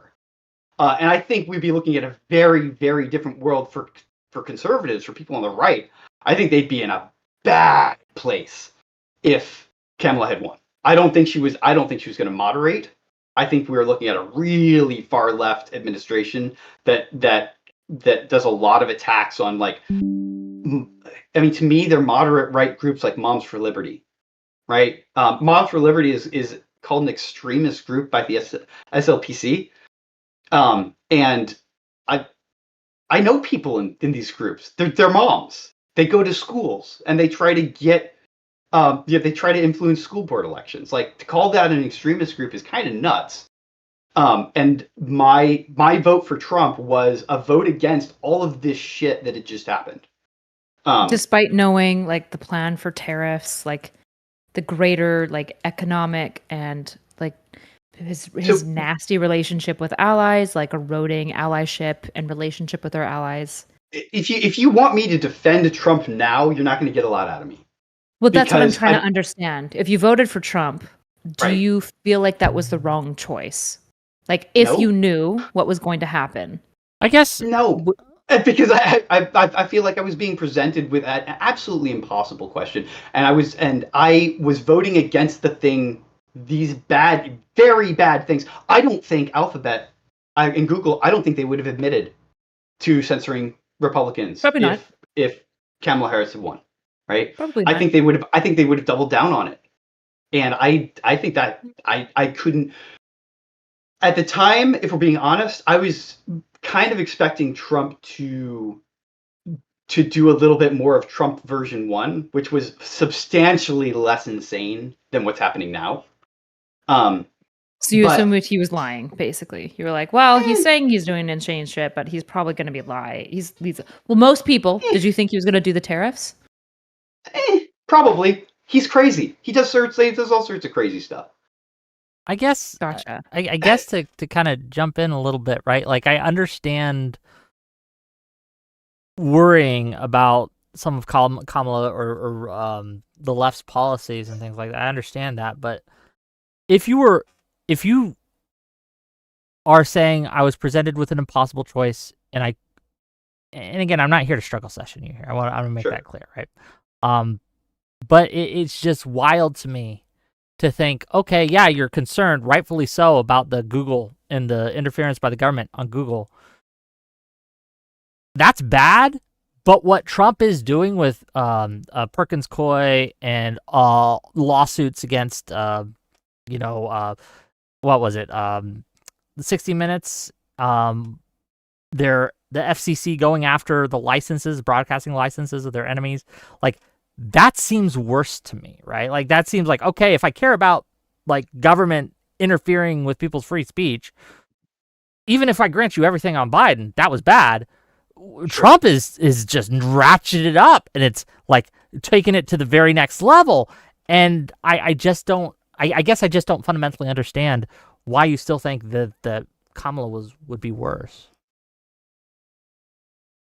So one of the things that I think is really interesting is that Trump got these big settlements, right, from these media companies, $1 million settlements, which I think was bullshit. Right, like they should not have had to pay him. I don't think they would have lost if they had taken. But having Trump in that space, he doesn't have to win this thing. He doesn't have to win this case against them. They're going to bend because he has so much power, right? Yes, which is the problem, right? That's the problem with the free speech. Well, they were doing that on the left before. There were all sorts of media organizations were bending to the people that they saw had the power, and I don't like tariffs. I think tariffs are incredibly stupid, right? If we're talking about specific things that the Trump administration has done, sure. Like I said, they're not just stupid, right? Like in an era where like rent for most people is almost 50% of their income, tariffs aren't just stupid, right? They're cataclysmic. They are. I'm trying to think. Okay, this camera that I'm using right here. Yeah. A friend of mine came into town and wanted to buy the same camera because it's a cheap camera that can also go up to 4K, right? It's a great webcam streaming camera. And I was like, yeah, it's like $150. Like, you should get it. We looked it up. It's $600 now, right? So this idea of like, I guess like when you go like the tariffs, like, meh, like I don't know if I cared. I'm just kind of like, that like kind of boggles my mind.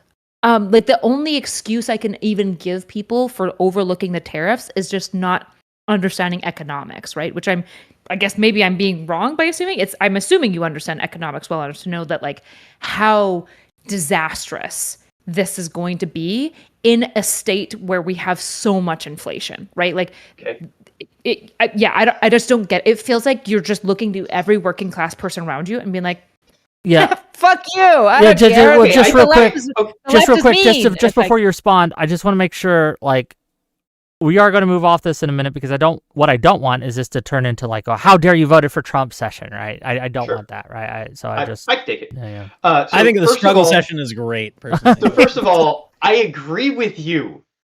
I think I think they're terrible. I think they're bad for people. I think they're bad for businesses. We're in alignment. I would compare the tariff situation to the fact that we became within days of a vaccine mandate for every large business, medium and large business in the country, in which every single person who did not get the COVID vaccine would be fired. That is millions of people. And so I have a really hard time having empathy for COVID vaccine. I think it's totally fine to like be cautious about it for the first year, but like, I'm sorry. But firing, if you like, let's just talk about the economics of firing 20 million people, right? Sure. Yeah. I think what I'm trying to say is that stupid. But like when you join the military, you're just obligated to get a whole bunch of vaccines. Like this, like when I heard like nurses and shit like leaving, I'm like, you're literally required to get vaccines to be a nurse. This is like standard already. Like what the fuck? I want to stand outside of the question of the vaccine and talk about economically devastating policies. Okay, for you they're tariffs.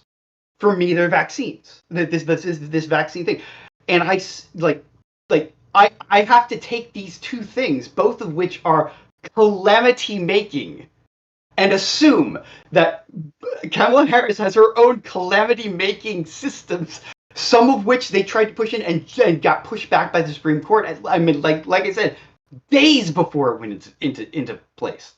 And so these are the decisions, these are the weights that we have to balance. And I came down on a side you don't like, and that's okay. And and you absolutely rake me over the coals. Ask me how I can justify the things that I do.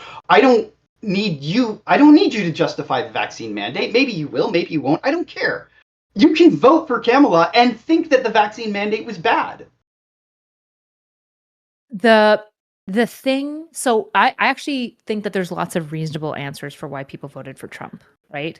And I think that like the concern about like the fall left, the problem is when informed people vote for Trump, I just run into this wall where I don't understand it. If you at least go, yeah, this isn't what I wanted, right? Then I'm just like, yeah, fuck it, whatever. It's like, it sucks. We're in a really bad situation, but all we could do is like move forward. It's just the tariffs, like just not believing the tariffs. I just like, I don't know. I just have a really hard time with that one. Well, isn't this kind of illustrative, I think? I think one of the problems, and I struggle with this, right? It's harder and harder and harder to understand why the other side, right? Why a MAGA believes what they do, right? It's hard. It's hard because we are increasingly living in different worlds. It's not hard. It is for me. MAGA. Maybe not you. It's Maybe hard for me to right? understand politically informed people. That's my issue, right? The normie dumbass who like barely pays attention to politics, and when they do, it's like a little bit of Fox News, and that's like about it. And they mostly just have the opinions that the pundits tell them to have. I totally get it. I actually totally get it, right? It's when somebody is decently informed that I get very thrown. I don't know what to make of it, right? And so like if you're agreeing like tariffs are really bad, I just feel that like Kamala would have led to like a more dangerous precedent. Like the only question I would have is, do you think that that's true now that we've seen where this presidency is willing to go? You still think that Kamala would have led to a more dangerous precedent? I think everything that happened during the Biden administration, everything from the mandates and the cancellations and the jailing political opponents, and there were a lot of investigations into into right wingers who were not worthy of investigation. It was pretty intense. And I think a Kamala Harris win would have told the Democratic Party none of those things have any consequences at all. You should do them more. And I wanted to stop that. I wanted that to not be true. Is there, yeah, but now we're in a situation where a guy is doing those things blatantly in your face. We should stop him. We should stop him. We should write laws about stopping him so that the next person after him doesn't do those things. I mean, sure, but I agree. Like who? Yeah, who? I agree. So I guess two questions at this point. On this vein, is there something that Trump or his administration could do, which would be like, okay, actually, this is a step too far. I do regret my vote, right? Is there a line that they could cross, and what's that line? Why is it important that I regret my vote? It's not to me, right? Okay. But I think to steelman that thought is like, well, if you don't regret it, right? If you don't recognize it as a mistake, you might repeat it in the future in a similar situation, right? So if we have a similar situation, and I as a Democrat, I would like you to vote for Democrats, right? Like, sure. Does that make sense? Third party, or at least third party. Yeah. Frankly, literally throw your vote in the garbage rather than voting for somebody who like did J6. Like, when we're talking about like constitutional threats, like it's just like even if I just granted like the insurrection, the way the left acts is that like people were bloody and dying and bodies were spilling and guts were everywhere. It's like that's not actually the issue. The issue is the intention that Trump had. That's what's really concerning here. Okay. And that's just the mind-boggling. Yeah, and after this, I do have one more question to get us back on the Yeah. So my question was going to be like, is the sticking point of regret of a vote? Is that going to be something that means like that makes it harder to talk to each other, right? You have to regret this thing. You have to come on this side of this thing in order for us to keep talking, or we're going to return to that thing. We're going to keep going there. No, it's not a litmus test. Okay, right? But it does create this question of like, of essentially going like, what the fuck, right? Like Anna Kasparian, okay? She's moved from pretty far left to moderate, I think. Most people accuse her of grifting. So. But if you ask her how she's changed her opinion, she can pretty sequentially walk you through how that occurred. And you're like, hey, it makes sense. I guess the thing I'm having with you is I'm like, so you still wouldn't vote for Kamala? Like, I don't get it. I don't get, there's nothing the circle's not squaring. So I think the more important question is what are you going to do going forward, right? And so if we could reframe, okay, let's make sure this guy regrets the thing that he's done. What would make me vote for a Democrat in the next presidential election?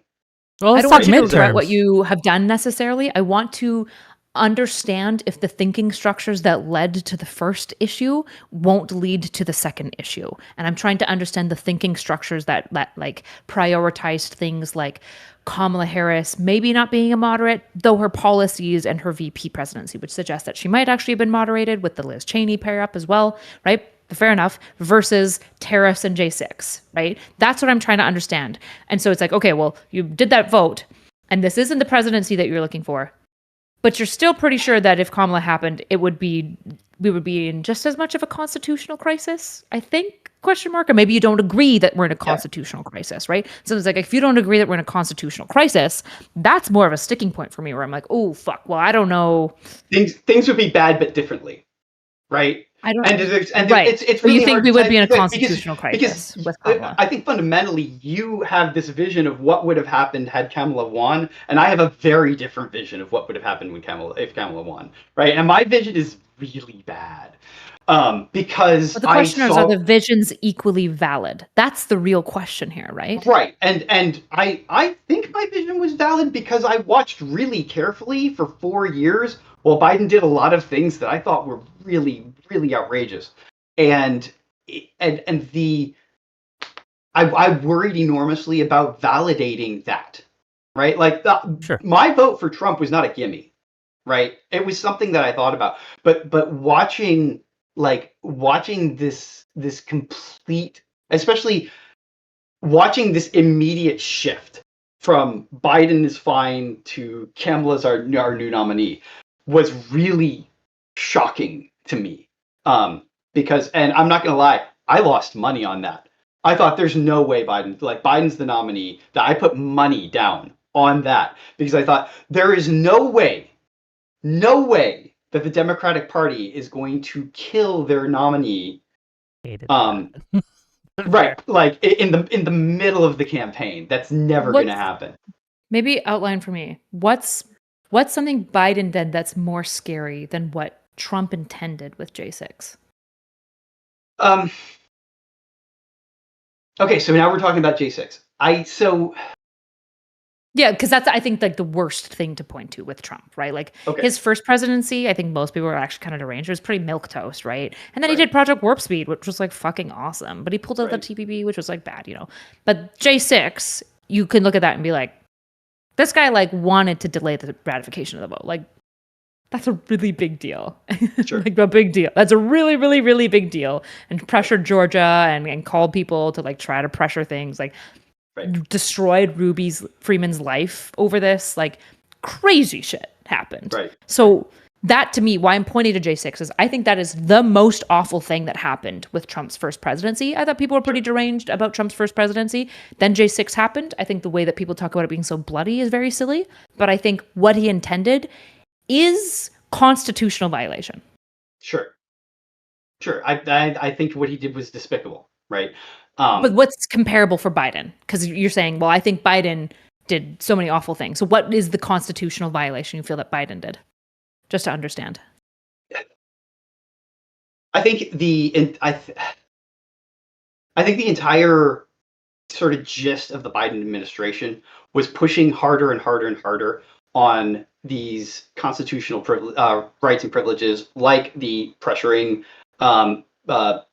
pressuring YouTube and Google and Twitter and all these places to censor people. It's weird because we talk about this and there was the multi-company attack where they basically destroyed Parler, right? Which was, I think, the third largest social media application or something like that. And they lost. They got kicked out of every app store, right? They got their AWS servers were yanked out from under them, right? That's kind of crazy. That's a little bit nuts. You've got the COVID stuff that was going on.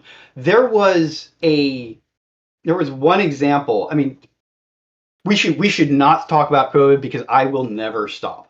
But the kinds of things that happened in 2021 and 2022 around COVID that were being promoted and pushed by the Biden administration were crazy. They were nuts, and they impacted everybody in the country.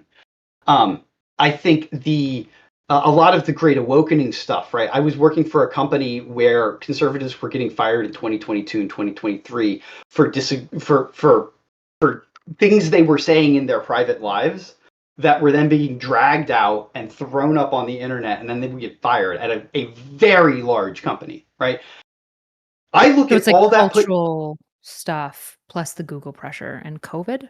So all of that together is all together worse than the constitutional violation. No, it's not. But the thing. Well, that's what I'm trying to understand. But the thing that's currently happening is currently happening, and the thing that has happened in the past is over, and it might have been really bad, and I don't like it. But the bad thing that's happening now is happening now. That actually, I want it to stop. Well, that actually kind of segues into the next thing I want to talk about. The head of fire, Greg, I can't pronounce his last name. Lukianoff. Thank you. Yep. He made a tweet today that was interesting to me. Now, it does relate to the current situation, but it also relates to J6. And give me a moment to kind of tie these together, please. So I'm going to read the quote. He says this, and he's linking to this video that's kind of gone viral of a woman attacking another woman, like punching her and hitting her in the face. I don't know if you've seen it, right? And the prosecutors dropped the case. They're like, there's not enough evidence that she was assaulted. But you see the video, and she's being like hit. Okay. He says this. Like literally being hit? Yeah, literally being hit physically with like punched in the face. Yeah, punched in the face a couple times. Yeah, like she's bloody and things. Right? It's bad. He says this: when you refuse to prosecute violence against your political enemies, that violence starts to look a lot more like a formal part of the system. Violence is not an extreme form of speech. It is the antithesis of what speech is for. Manhattan DA declines to prosecute New York City woman who punched... Oh, that's just the title of the link that he gives, right? And he talks about this situation. January 6th, as you said, was done. But one of the things that Trump did immediately when he came into office is he pardoned everyone involved. So when we talk about not prosecuting violence or violent acts, right, that are done against your political opponents, this is one of my big concerns with the moment that we're in, is both sides are kind of looking the other way at these things. And Trump pardoning the people who went and just beat the shit out of cops on January 6th. I don't think they killed anyone, right, or anything, but I saw the videos. It was pretty brutal. How can we get past this as a people, right? Like, when do we start holding each other accountable for these things? And how do we hold Trump accountable for his pardoning?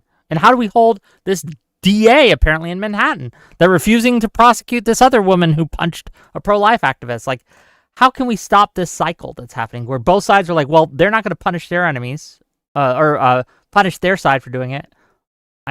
We would be foolish to punish ours. Does that make sense? Like, how do we fix this? How do we get past this? How big of a problem is this? Eucharist, you haven't said much in a while. I don't know exactly how we get past it, because part of the problem is, we keep referring to like game theoretic problems, and I'm not going to claim to know a lot about game theory, but I will claim to know more about game theory than most people who talk about the Prisoner's Dilemma online. And one of the issues with like Prisoner's Dilemma sort of situations is if it's a one shot sort of thing, right? We know the optimal solution and we know what most people are most likely to do. If it's a iterative game where we know where the end point is, defecting is always a good idea. If it's a hypothetically infinite iteration of the game, then defecting all the time is no longer the optimal strategy, at least on paper. People do still defect most of the time. If you give them a hypothetically infinite situation, you don't tell them when it's going to end, you monitor them, you do all this stuff. But the fact that politics is what I would call, at least plausibly, this hypothetical infinite, defecting is not always the optimal strategy. Like doing the bad thing to the other person is not the optimal strategy all the time. It turns out that if you are sometimes willing to not do the bad thing to the other person, they will sometimes also be like, oh, maybe we shouldn't do the bad thing to you. I mentioned in my tweet about this conversation, I was going to refer to Gerard at some point. And Gerard I really like because he's a sociologist, classicist, anthropologist, philosopher.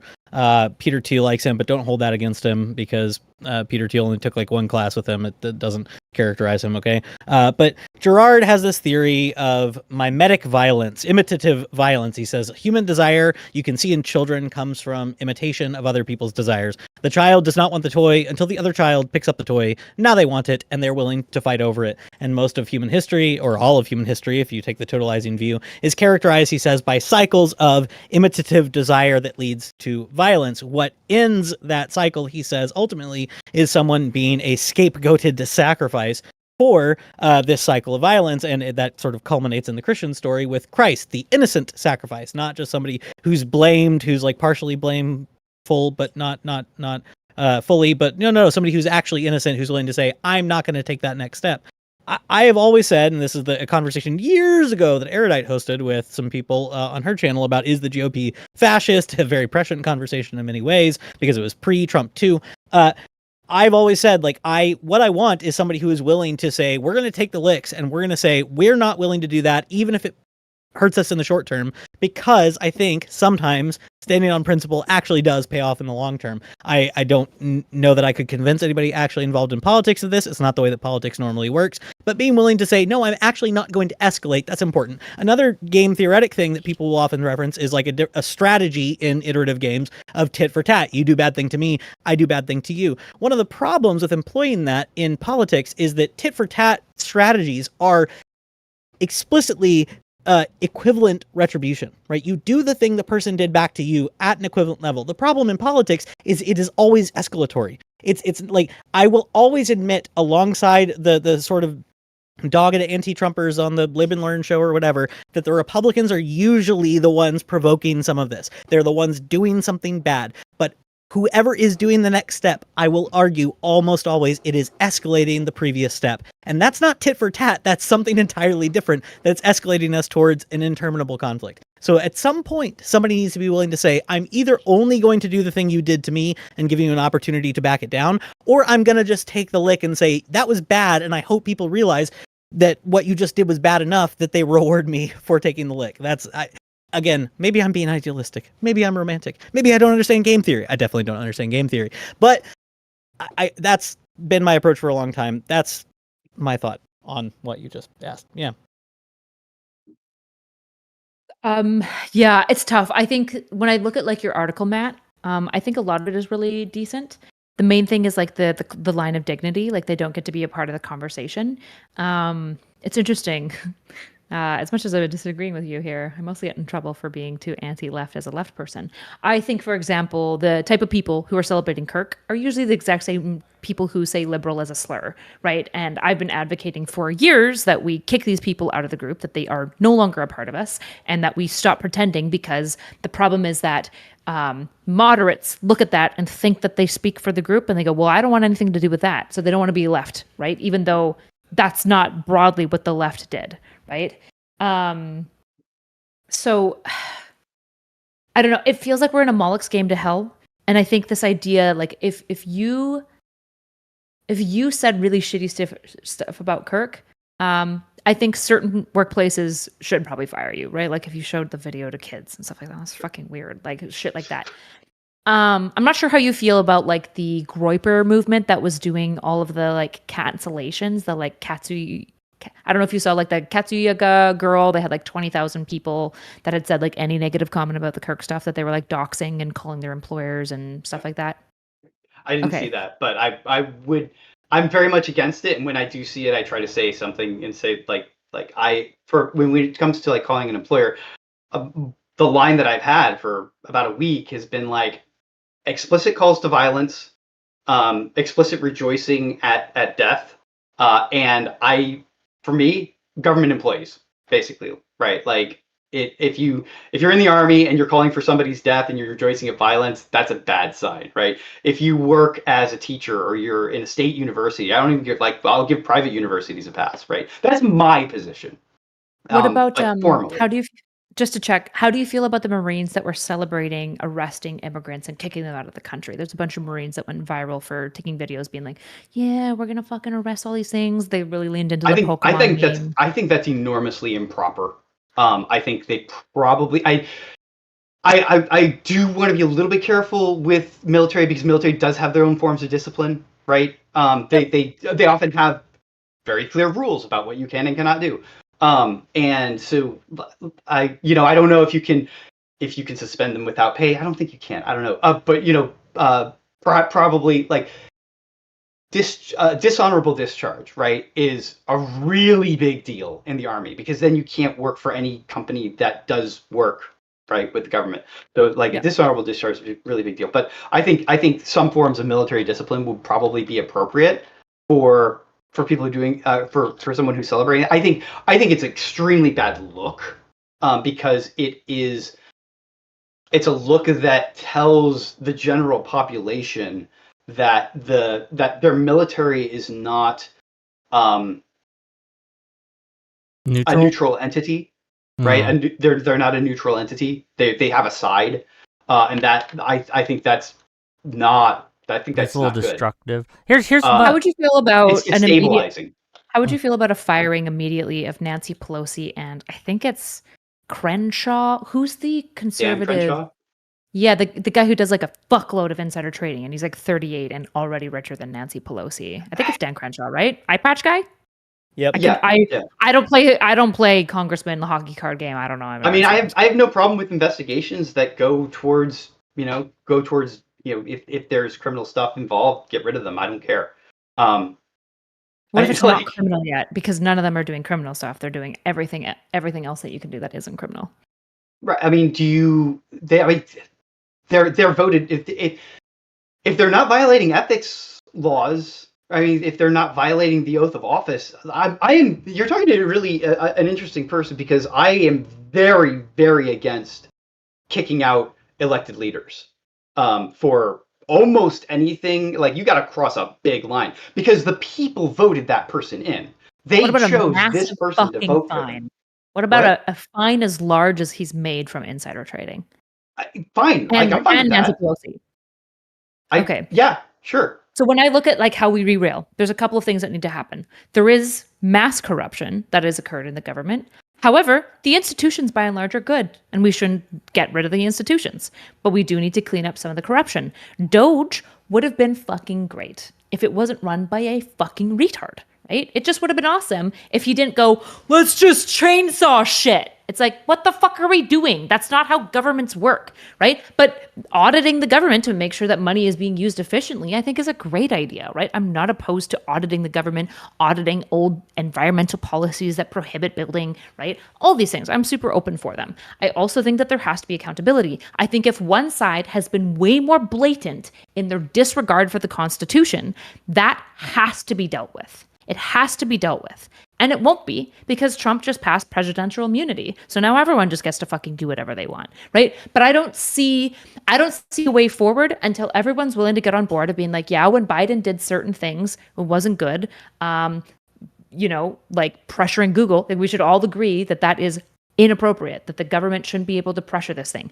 We also should talk about left culture and how it needs to correct and stop being so tyrannical. I would agree with that. And then on the right, we have to go, your elected officials are advocating for civil war, not denouncing violence, and wanting explicitly to violate constitutions, right? And And I, literally going, maybe war is a good idea. Then I could have a third term, right? Like it's absurd. So like, I agree that all these things should happen, but I don't know how to get the right on side because right now, yeah, your leader is just worse than our leaders in every single way on like almost every single metric. Our leaders are sneaky and do sneaky, stupid shit. And I agree with that. That happens, right? I'm not like a radical institutionalist. But right now, your guys' leader is blatantly doing these things, which is worse, just to be clear. It is worse because if he's blatantly willing to do these things, what is he doing that isn't blatant and is behind closed doors? Because those things are happening too.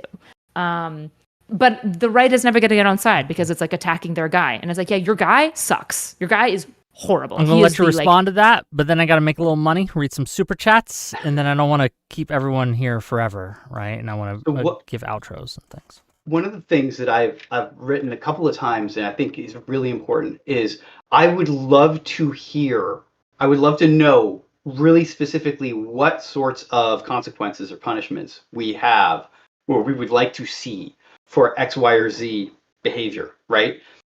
And then if we in order to show that we're serious about that, we go back and we have to punish that behavior that has happened in the past. Right. And so what's going to happen to the Biden administration people who censored people through YouTube and Twitter and blah blah blah blah blah, right? Nothing. What do you think should happen? I think that I think Google should have to pay people for censoring them. I think they should be able to make an extrapolation of the YouTube let's say YouTube's an easier one, okay, because people make money off YouTube. Sure. Go and take those people that whose counts you killed, extrapolate how much the money you think they made, multiply that by 10. That's the fine. Like a fuck ton of money, so much money that it really, really hurts. So that first of all, Google's not going to do that again to anybody because the potential penalty for it is devastating, right? I also would really like them to tell us every Biden administration person by name who was a part of this. Make that public and then pay to basically light those people's names on fire.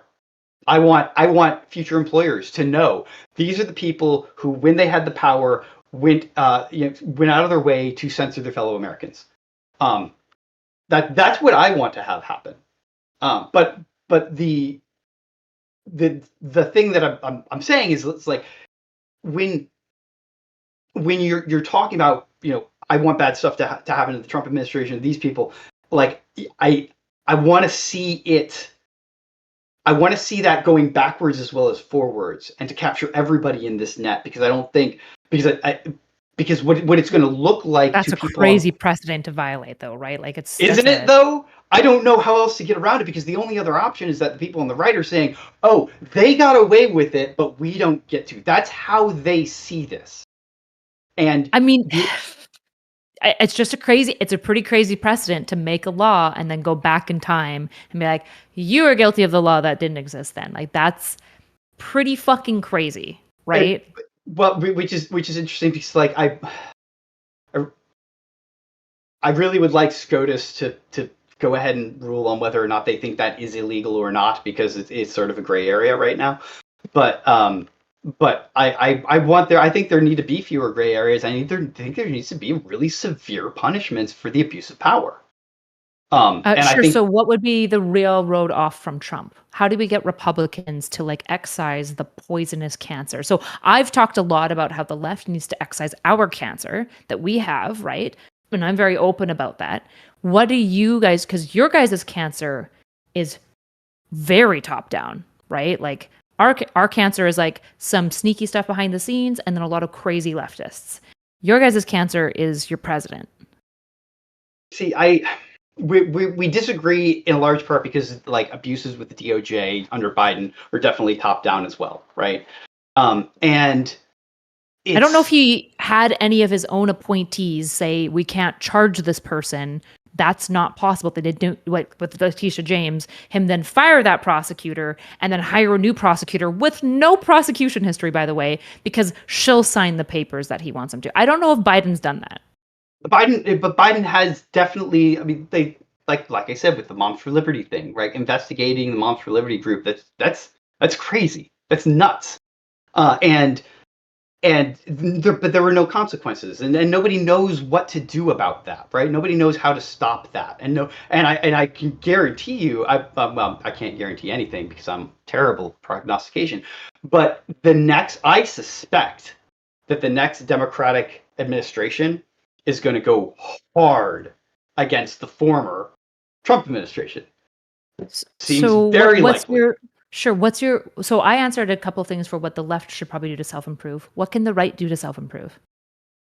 I want. I think the. How do you not get another Trump? Because I think you could agree. You said January 6th was despicable, right? So clearly Sure. we don't want another Trump, although you did revote for him, which is weird, but I get it. Yeah, we've gone past that. How do we not get another one? How do we get rid of Taylor Greene saying we should have an ironic civil war, peaceful civil divorce, as she says? Right. Man, I don't know. I do not know. I can tell you that there's not a lot of appetite on the right now for de-escalating. Right? They feel like they have the power, and that because they have the power, they should escalate. And that's wrong. I don't know what to do about it though. I don't know. I don't know. This is the run in that way I always run into. I'm just willing to olive branch a whole bunch of places. And I feel like I get so little olive branches back. And I'm just like, there's no saving things if it's only one side olive branching, right? Like all that's happening right now is I am going to get punished later for the olive branch because a whole bunch of people further left than me are going to say, see, this is a useless endeavor. And it's like, just play ball with me. Just fucking play ball with me. Come on. Okay. And you're talking to someone who was never Trump in 2016, and then still voted for him. Okay, I want you to listen to me for a minute. I was never Trump in 2016, which means that I did exactly what you're saying you want the people on the right to do. I did it, right? I was anti-Trump. I wrote tons of stuff that was anti-Trump. That did not help my friends who were moderate Republicans keep their jobs. They still got caught up in all the woke stuff. They still lost their jobs. They still got attacked. So this is before your time, before you were here. But a lot of people on the right had this experience of being anti-Trump or not supporting him, and then watching that what they saw as an olive branch, and was more than that. It was like active fight against the party that they thought was better for America, right? And they didn't get anything out of that, right? Not from the left. And that's the reality. That's sort of like the history that you have to realize we're in, is that they don't like. I have a lot of sympathy for what you're saying, and for you in doing this. Fighting your own team sucks. It sucks. And more power to you, and I hope you have more success than we did. But I don't. Yeah, but the answer can't be. There's not much to do about President Trump. Like it's like at that point, that does lead us to the only one-way pathway, which is ruin for everyone, right? Then we look for like the Moms for Liberty stuff, right? Okay, weird stuff happened.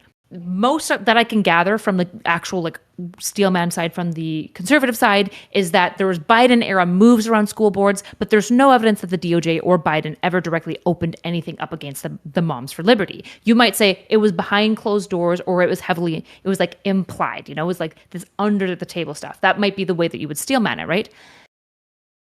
Donald Trump is doing that and not even closing the fucking doors. That's where we're at. Can I so sure. Just real quick, and then I'll let you respond, right? Because I think this is the issue, right? I think Erudite has correctly identified this is the issue. I understand what you're saying, Matt, that there are a lot of people who felt hurt. They felt like they tried to work with the left And even though they tried to work with the left, they still lost their jobs. They still saw their friends lose their jobs. They still got punished. And so they don't want to try it again. Okay? They don't want to try it again and risk that again. But I'm telling you, and I'm being honest with you, that if you do work with us or your friends work with us or anything with the more moderate liberals, that even though there's a risk of failure there, is the only way that doesn't lead to ruin for everyone. I see that. I think Erudite sees it. I think even you see that, right? That is when us working together, the moderate right and the moderate left, is the only way that gets us off this train to hell. So what can I do? What can I say? How can I convince you, right, to trust us with this? So let's go this direction, okay? Please. Universities, right? Universities, there are very, very, very few conservatives in universities. Let's stick to state universities, not even private. What could you do that would make the university system feel less leftist, less abusive towards conservatives? What do you think you could do about that?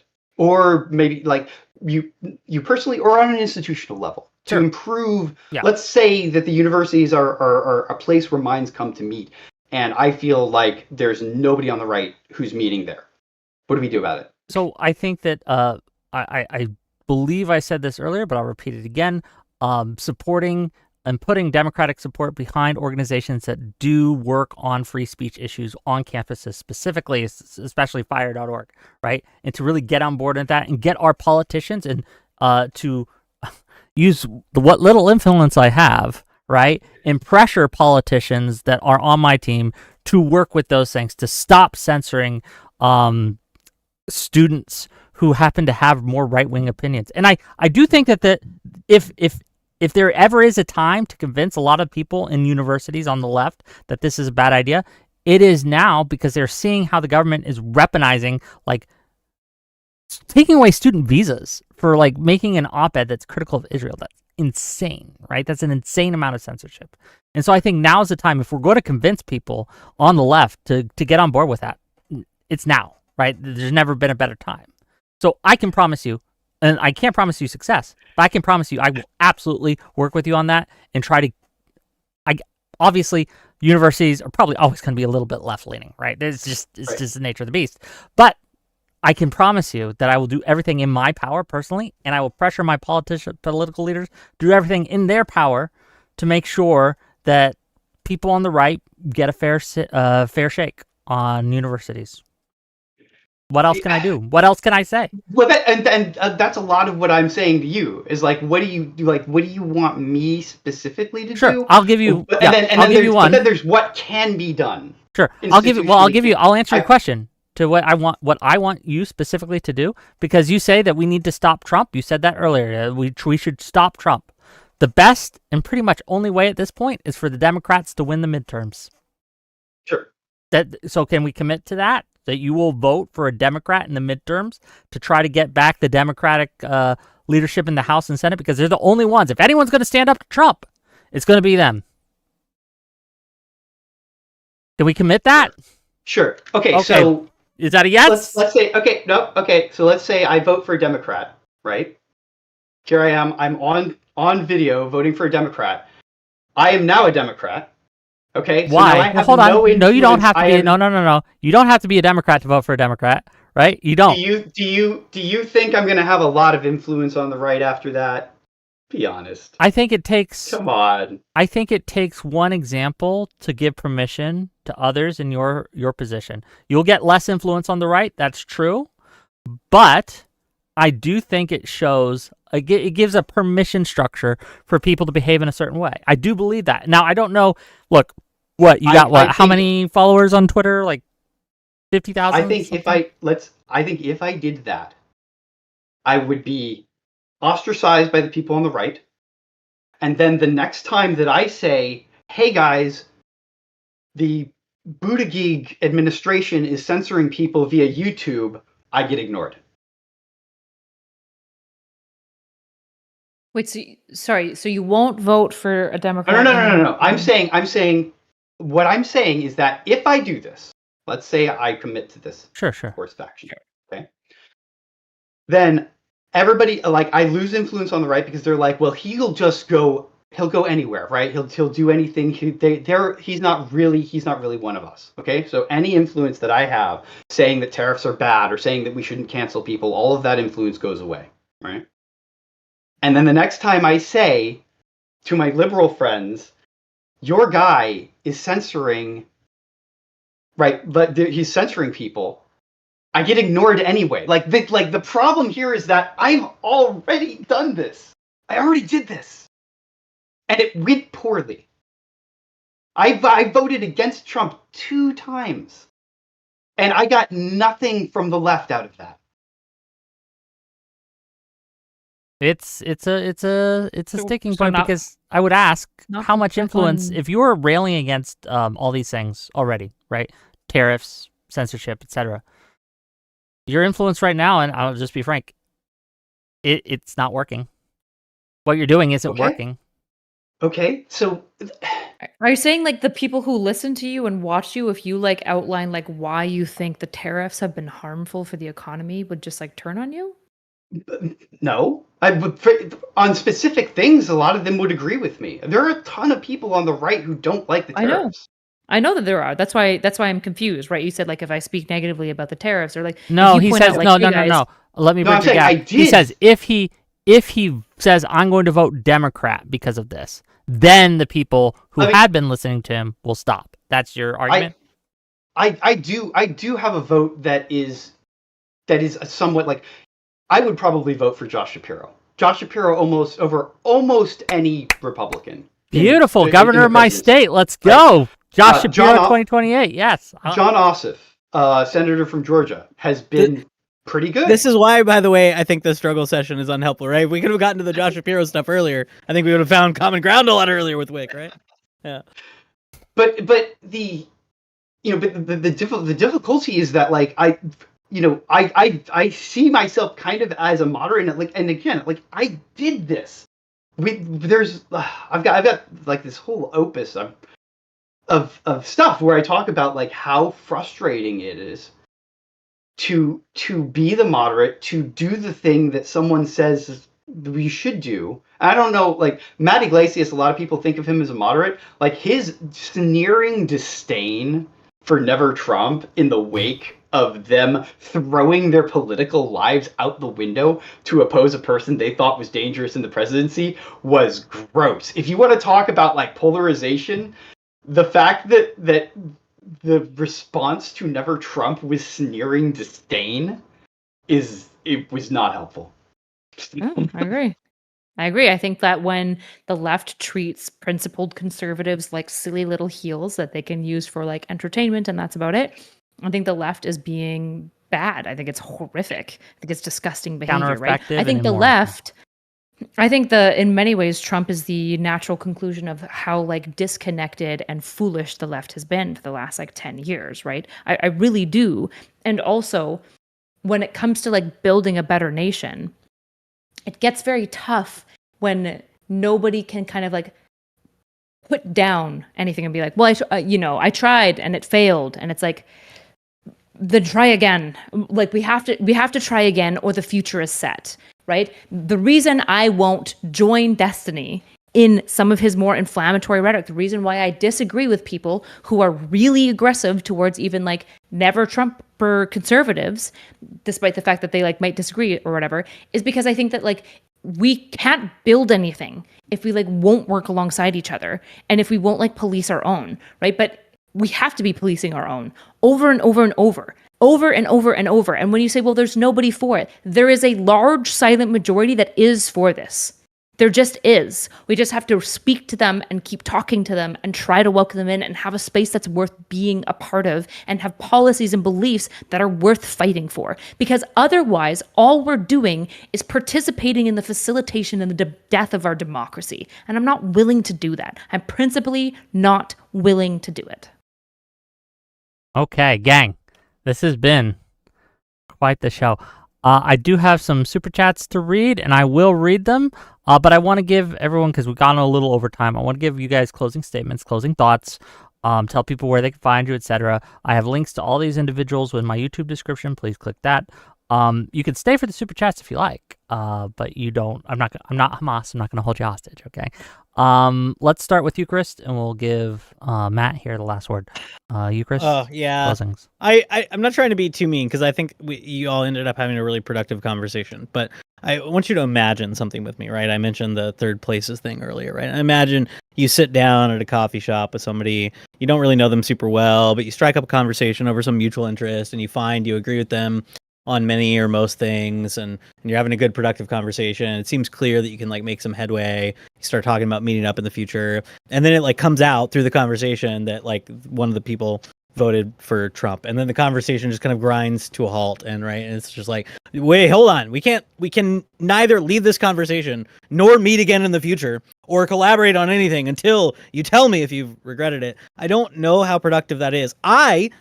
I'll plant my flag and be, claim my moral superiority over Matt here. I've been a never Trumper the whole time, and I voted for a third party. I threw my vote in the trash, as Erudite said, in the last election, rather than vote for either of the two nonsense candidates. And I'm happy about it, and I will defend it to my dying breath. I don't know how productive it is to sit across from somebody and just sort of be like, until I convince you that like that was a bad thing. So this is the other thing that's frustrating, right? Because we did make that headway, which is like, well, I would vote for Josh Shapiro over any Republican or Democratic candidate. Well, there it is, right? All the things I dislike about Trump and all the things I disliked about Kamala come to a head, and here's a perfectly normie left-wing in America candidate that I would vote for. Wow, there it is, right? So I think this is emblematic of some of the issue that we have. I'm not blaming you all. I'm not saying you're the issue. I'm saying part of the broader conversational issue we have is profess your regret for your vote and sort of repent, or we can't make any headway, while also in this conversation agreeing, yeah, the tariffs are bad. Yeah, January 6th is bad. Yeah, I generally pro-vaccine, right? Like all these things that for me, like for my friends who are still on the MAGA right, put me on the left. They call me a Democrat all the time, even though I'm not. It gets really frustrating because I agree with all those things. I think I liked vaccines. My wife's a nurse. I hate January 6th. I never voted for Trump. I find it unproductive in some ways. I think though also we found some good common ground and some completely intractable ground, which is we don't really know how to solve the issue, but conversations like these can be a start.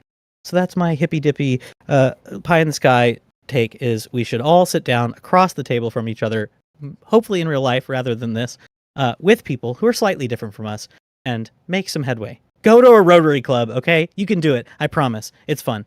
Okay, thank you, Chris. Always appreciate you. Check him out, gang. He's got a Substack. Everything was beautiful. You should check it out. Erudite, please. Yeah, I mean, I would agree. I think that the litmus testing stuff of like who we can and can't work with is like bad and stupid, right? Like I'll fucking work with anyone who's willing to like try to like bring back the sanctity of democracy at this point. Even like fucking socialists, right? We just like have to remind ourselves that they want to take away our private property. So like they're not in the club, but we might work alongside them for some collective goals, right? I'm for like this collective goal making. The issue is that like it feels like COVID and social media has done like crazy making, and I don't know how to undo that. And so it's like, okay, well, like the midterms, like, you know, the white knuckle, maybe if we just solve the midterms, then we've got like a little bit of space to breathe. And I think that that's a fine orientation to make. I don't know how we solve anything until like the crazy making stops. I don't know how we solve anything until like both sides agree that like this tit for tat nonsense and this like prisoner's dilemma game is like not how politics work, because we're like, that's not how people work.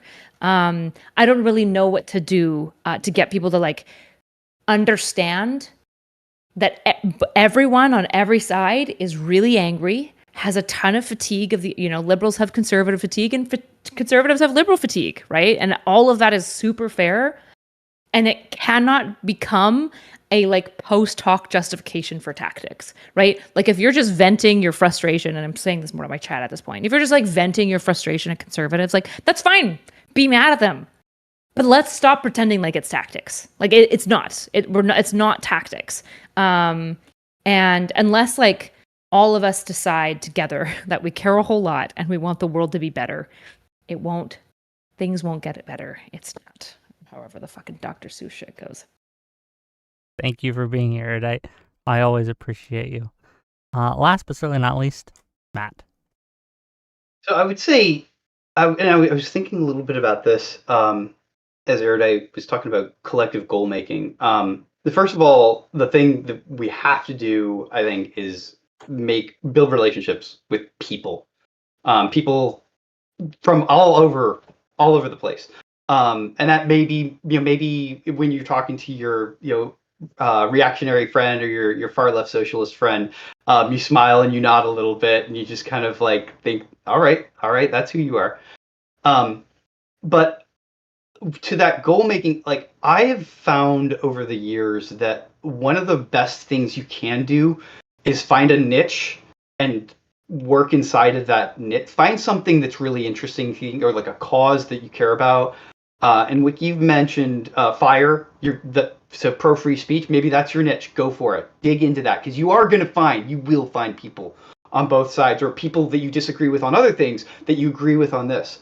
I have a friend whose focus is education, and that's all she cares about: literacy and education. And she is pretty liberal. We almost never talk about it because we're always talking about education, right? But that means that when there's like an abortion debate, she's on one side, I'm on the other. Sort of, it's complicated, but we would not break that bond we have of working together and like really caring about making sure that 8-year-olds can read, right? Because that no matter how we voted, that's way more important than the other things that we have. And I think you'll find that with a lot of specific topics. And if you can like dig in, find something that you want to become more of an expert on, and find the people inside of that, a lot of the things that are political sort of float out from caring about that one thing. And I think it's a great way to build relationships, and it's a great way to cross ideologies where you didn't think there was a way to do that. Okay. Well, thank you for being here. I hope you enjoyed it. Gang, if you like this content, if you enjoyed what I have to say, please hit that like button, hit that subscribe button. Follow each of these people on the various links I have in my YouTube description. I'm going to go through my super chats because people pay me money to say stuff, so I'm going to do that. You're free to stay. You're free to go. It's up to you. Some of these are insightful. I will stay, but I'll be right back. Some are insightful, some are not. I'm just warning you right now, okay? $5 from Testicle Johnson says, between Eucharist and political math, you have a full beard. Noted. Zephyr Hash for $10 to say, conservatives have been getting radicalized since Obama.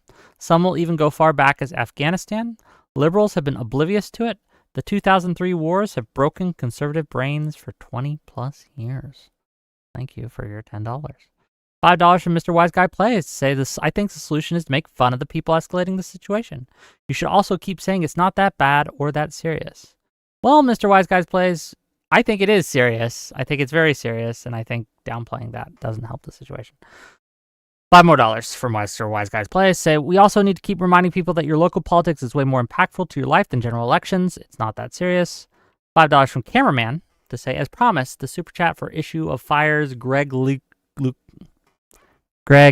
of Fire brought up about non-prosecution of the woman who assaulted the pro-life woman in Manhattan.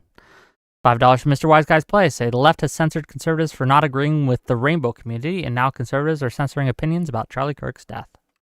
$10 for Testicle Johnson. Trump started calling people's wives dogs. That's when politics became reality TV. It's cope to pretend the rhetoric and rising temperature is anyone's fault but Trump's. And to that point, right, Matt, you talk about, like, in your blog about dehumanization and not seeing people as human. I don't know, watching people, like, celebrate the immigrants getting thrown into alligator Alcatraz, and that, I don't, like, it's hard to see, like, that the left's the only one doing it when the right is just, it's crazy. Absolutely not just the left. Absolutely not. Yeah, it's hard to, it's hard to, and I have to keep myself from doing it. And I realize this is not the right. This is not all the right. This is not every conservative. Not every conservative believes this.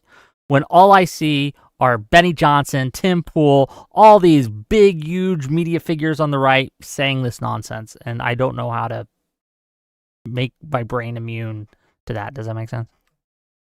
No, I have a lot of sympathy for that. I think a lot of that, the celebration, like even if you thought that we needed to, to deport people, I think the celebration of that is pretty gross. I'm not Catholic, but I'm very Catholic in that way. I think every one of those people is a person, and they deserve dignity, and maybe maybe they deserve, maybe they should be in a different country, but they should be treated with dignity while getting there, right? And I think that is a disgrace, not just to the Trump administration, but it's disgraceful when we treat people that way. Yeah, it's just hard. It's in the military when I served, there was always, you do what you have to do, right? You do what needs doing, but there was always a guy who like was super excited about it, and you never wanted to be friends with that guy. You're like, whoa, man, like I don't know what you're talking about here. Okay, $5 from Alexander Rin. Can I ask the people who have to keep their mouth shut for fear of the left? What would they say exactly? What take would they give? That's a good question for Matt. If you didn't feel the fear of, or if your friends didn't feel the fear of the left, what would they say? Well, for example, when I worked for Big Company, right? Mm-hmm. Big Company went against a conservative governor publicly in something. And if I didn't fear anything, I would have said, I thought that policy was fine. I think, and the policy, it was the Florida, the don't say gay thing. I don't know what you're talking about, yeah. Right. And I thought that policy was fine. But nobody would say that inside of the company, right? And anybody who did say that, who said that they were part of the company, there's actually a Slack channel for hunting them down, and they told you which HR representative you could go to who would file the paperwork and be on your side for doing this. It was pretty gross. Yeah. I have opinions on abortion that I don't bring up because I know there are people who are really going to get really upset about that. Trying to think of other. I mean, you're talking to me, and I'm not a far right person. Sure. Right. I'm a moderate right person. So the things that I would say are moderate right. Yeah, but you're the guy here, so that's the only guy I can right. Right. So I'm the one who gets to answer the question. There are other people. I'm trying to think. Like, So, for example, I have a friend. I think he's my friend. This guy named Doug TenNapel. He's a comics artist. Do you remember Earthworm Jim? It was a video game. I remember Earthworm Jim. Yeah. Doug TenNapel made Earthworm Jim. Okay. And he was in the time when we were legalizing gay marriage, he was against legalizing gay marriage, right? That's his bad opinion, and he basically got dropped by all of his publishers. He got his YouTube channel was canceled out during the Great Purge, and he's got a lot of other I would consider far right opinions that now, but that was the one that catalyzed it, right? Okay. So and I think I don't agree with that opinion, but I don't think he should not be able to lose his job anymore. For it or lose right. it. Yeah, right. I guess. So okay. Yeah, I think that answers the question. Okay. Yeah, I think it answers the question. $10 from the pleb. I think bringing back social pressure on those saying crazy shit is needed to tone things down. The problem is people online often fall into echo chambers where crazy shit is validated. I disagree with you, the pleb. I think that at least is how it's manifested in online mobs. It's not toning anything down. Like Me Too didn't tone things down, right? Like these kind of online cancellation mobs, I don't see ever bringing the temperature down, but maybe that's just me. $5 from Alexander Rin. Bots don't have a right to free speech. Social media needs intense pressure to stop the bots. I think we all agree. $5 is ever hash. The bridge building panel has been the right steel man asking the left to concede on lies and the left refusing. Okay. I don't recall that. Yeah. Brucro, thank you for the tier 2 That person said, I can't understand English. I see what I want to feel. Look, just, right. If you're watching content to just project your own feelings onto it, that's like fine, but you're just useless. Like you're not contributing to anything. $10 just like from genuinely go watch Pokemon. It'll be better for you. $10 from Artemis Fowl to say, I let Phil know your feelings on him. He says he doesn't care. I was hoping for more, but there you go. You snitching on something I didn't even say on the panel, and you decided to pay me $10 to tell me that you went and told Phil Labonte what I guess Erudite said. What a fucking piece of shit. At least they paid the snitch tax. Yeah, at least you paid the $10. What are you do doing here, man? Why are you complaining? You made $10 for somebody snitching on me, which, by the way, thank you. Fuck Phil. Fuck that guy. God, what a fucking piece of shit. It's such a good example of how people will, if you're a public figure, even a small one like me, people will simply make shit up about you and go tell people.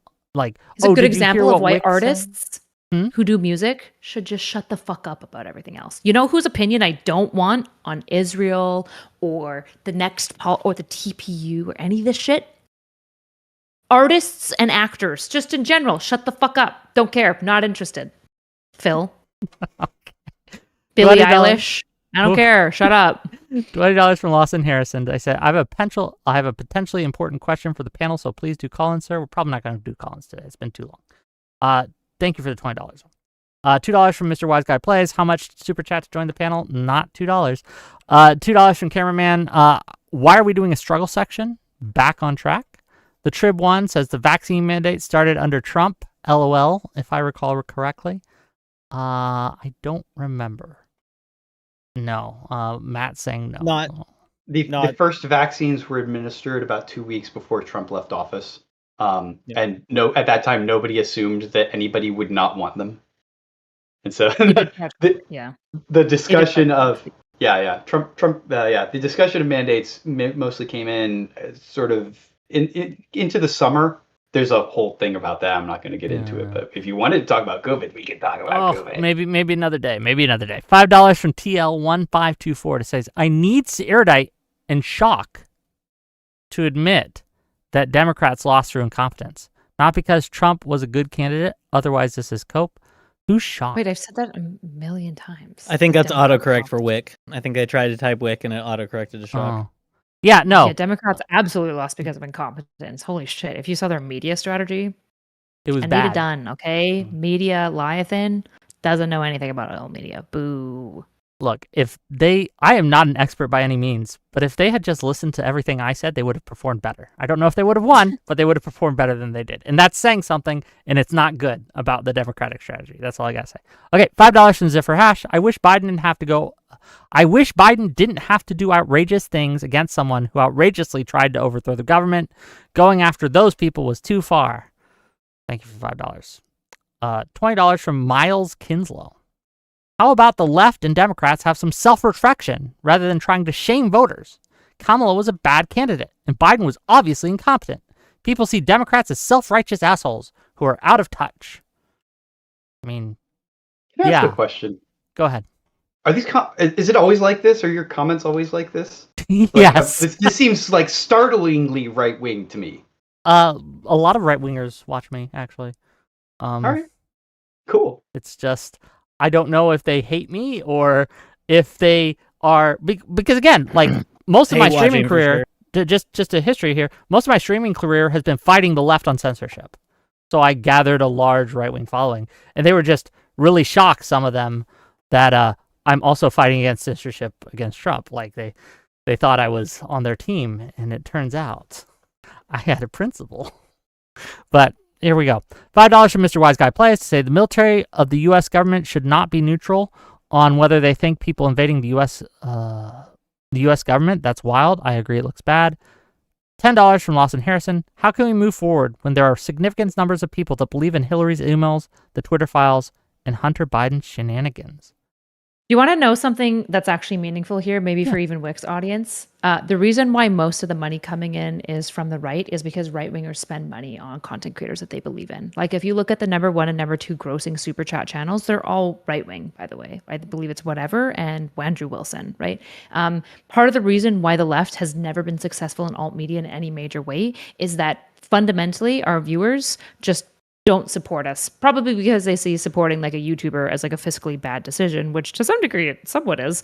But the right just like will just like fucking throw their money at shit, probably because they're more financially irresponsible. But also just in general, the right seems to have just a better like kind of like tribal mentality of like supporting and like giving back to those who like do things for you. Like, you know, like they have churches and all these sorts of things. There's just like a more generous kind of like nature within the right that like, yeah, you can just make a fuckload of money, especially now that they're not getting canceled off of platforms, which before they were getting canceled off of platforms. But even when they were getting canceled off platforms, a lot of them still made a full-time living on like fucking Gab and like obscure nothingness platforms, right? Because the right will give money and the left won't. But then the left will endlessly complain about losing to Trump and talk about how evil he is, which I would agree with. And then it's like, and we lost to that, by the way, you retards, like.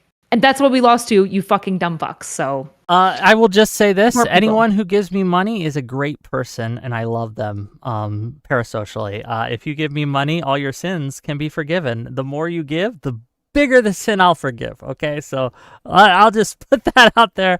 But really, I do think like a lot of them are right wing, but we have some left wings too. I think it's a pretty balanced, and I'm actually very proud of that. In my the left, no, I'm not saying about your audience. I'm just saying left-wing audience members just financially support their people less. They just genuinely do. It is more difficult to do grassroots stuff. It's harder to raise money. It's just like fucking impossible. And grant funders on the left always attach their weird pet projects to the things that you want to do. So yeah, until like that shifts on the left, like we're just gonna remain cucked. And I don't know what to do to change it. Only a few more of these. We'll get through. $5 Pulse. To say from the Pulse to say the more the guy speaks, the more I agree with Destiny on his stance because this guy will literally ignore everything Trump's doing and nitpick Biden. $5 from Alexander Rin to say you hypocrite. First take the plank out of your own eye and then you will see clearly to remove the speck from your brother's eye. Quoted by Guess Who. $5 from Cameraman 5 to say what do Wick or Erudite say to the tactics used in 2022 by Democrats-aligned groups to promote to pro-J6er candidates over Trump-skeptical GOP reps? I know what you're talking about, okay? So the DNC in 2022, they decided that they were going to fund the more MAGA extremist crazies in their primaries, in the Republican primaries, because they thought the general electorate would punish extremists. They were generally correct. It was a winning strategy. It worked for them because the general electorate doesn't like extremism. That's why when people like Destiny are saying, we just need to be extreme like them, like, have you not seen how this goes, right? In the past, you're looking at one election, 2024, which has a lot of outliering variables. We literally got rid of our candidate 3 months before the election. And then you're assuming that all elections in the future are going to be like this. I think it's a mistake. Anyway. $5. I think it's also really silly when people like watch this and they'll be like, I'm really frustrated from this Matt guy because he won't like say all the things that I want him to say and regret it. Which to be fair, I'm clearly frustrated as well. And they go, so the right strategy is to be mad. And being mad at these people, that's going to change things. And it's like, it's not, it certainly doesn't make Matt like me more, right? Like that's fucking obviously true. I'm just so tired of people being like, man, conservatives make me really frustrated. And it's really frustrating when they do frustrating conservative things. That means I should be more mean to them. Like, we've never fucking tried that strategy, you dumb fucks. What are you even talking about? It's so frustrating. We've just never tried being mean to Republicans yet. Maybe now it'll work. You've just never been mean in the right ways to the right ones. That's the problem. Which ones should we be mean to, Eucharist? Phil LeBont. You know, the right ones. Yeah. Okay. Fuck that guy. Well, I will say that he comes into my replies sometimes, and I'll talk to anyone. Okay, so if Phil wants to hash this out, we can have a conversation. I would love to talk to that knuckle-dragging retard. Holy shit, that would be so satisfying to talk to that dumbass, but he never will. Speaking I of being feel like mean, on this panel, networking. especially regarding Phil, you've been holding back a little bit, and I'm just curious to hear your genuine thoughts on this man. You know, I just feel like Okay. I'm sorry. There are some people Like there are tons of conservatives that I have like good, respectful conversations with. Like Matt is a great example of like the types of conservatives we should be raising up, we should be promoting, we should be engaging with, we should be retweeting their stuff and engaging with it. Like he's the exact type of conservative I want to work with, and will get treated like a heel by the left, which I think is bad. And I want to do my best not to treat you like a heel. You're going to get me in trouble with these people. Sorry. Phil LeBont is the type of person in the way that when like fucking, what is it, Ben Affleck went off on some like podcast once about like affirmative action shit. I'm just like, shut the fuck up, stop talking. You do not deserve a platform. Stop paying for bots. You are so embarrassing. It's embarrassing. And Phil LeBon is one of these people. Not everyone gets to be in the town square just because you shout loudly and you pay Russia to like spread your shit. Wow. $5 from Zephyr Hash to say a culture that spent 50 years promoting homeschooling, menial, low-paying jobs, now wants universities, whom they don't want to go to change. $5 from Alexander Wynn. No. There's a reason we don't want people to feel comfortable enough to openly commit crimes or acts of corruption. $5 more to say maybe you got nothing from the left. Do you think the status quo was worse than the entire world plotting against us or open corruption in the White House? I think that's to you, Matt. I'm sorry. Do you think that the status quo of Biden was worse than the entire world plotting against us or open corruption in the White House? I think there was already corruption in the White House. I think that, and to be clear, like I was very, very nervous about what was going to happen if we validated those 4 years. Right. My view was like, we just had this really bad 4 years, and to bring Kamala Harris in, that is to say, and there will never be any consequences for that. You should keep doing that, but more. So it's hard to say what, like we're looking at a second level Trump administration, which I think is like way more out of control than the first level one was. I was kind of expecting more of a first level Trump administration, and I was balancing that against what I saw as an escalating, an escalating Democratic presidency with no guardrails. So yeah, it's yeah. I mean, I don't know what to tell you. I voted the way I voted, and I think it was the right choice to make at the time, and that's unfortunately those are the only choices we ever get to make are at the time. Done is done. Okay. $5 from Slumber Meadow. Well, Aristotle would say that every choice that we make is a process by which we learn to like act more morally. And so like regret is like helpful. Not that I'm saying you need to regret your thing, but it's helpful to like look back at past actions and go like, was this the perfect, beautiful action? And the answer would be no. And like, what's the next action I can do that will be more in the direction of that perfect thing? Right, Eucharist? Slumber Meadow. I concur. Slumber Meadow for $5 to say, for Kyla, agreed. Instead of the prisoner's dilemma, we should use the Hobbesian trap / Leviathan. $5 from Alexander Rin. For the prisoner's dilemma, does it not require that the prisoners cannot talk to each other to strategize and find a way to work together? Yeah, the game theory stuff, there's a lot of variables that people ignore. $10 from Alonzo Esquivel, and this is for Not So Erudite. We can't overcome the impasse of extending olive branches while they don't. Will we have to admit that the thing coming will be some kind of breaking of the country? Maybe it's necessary.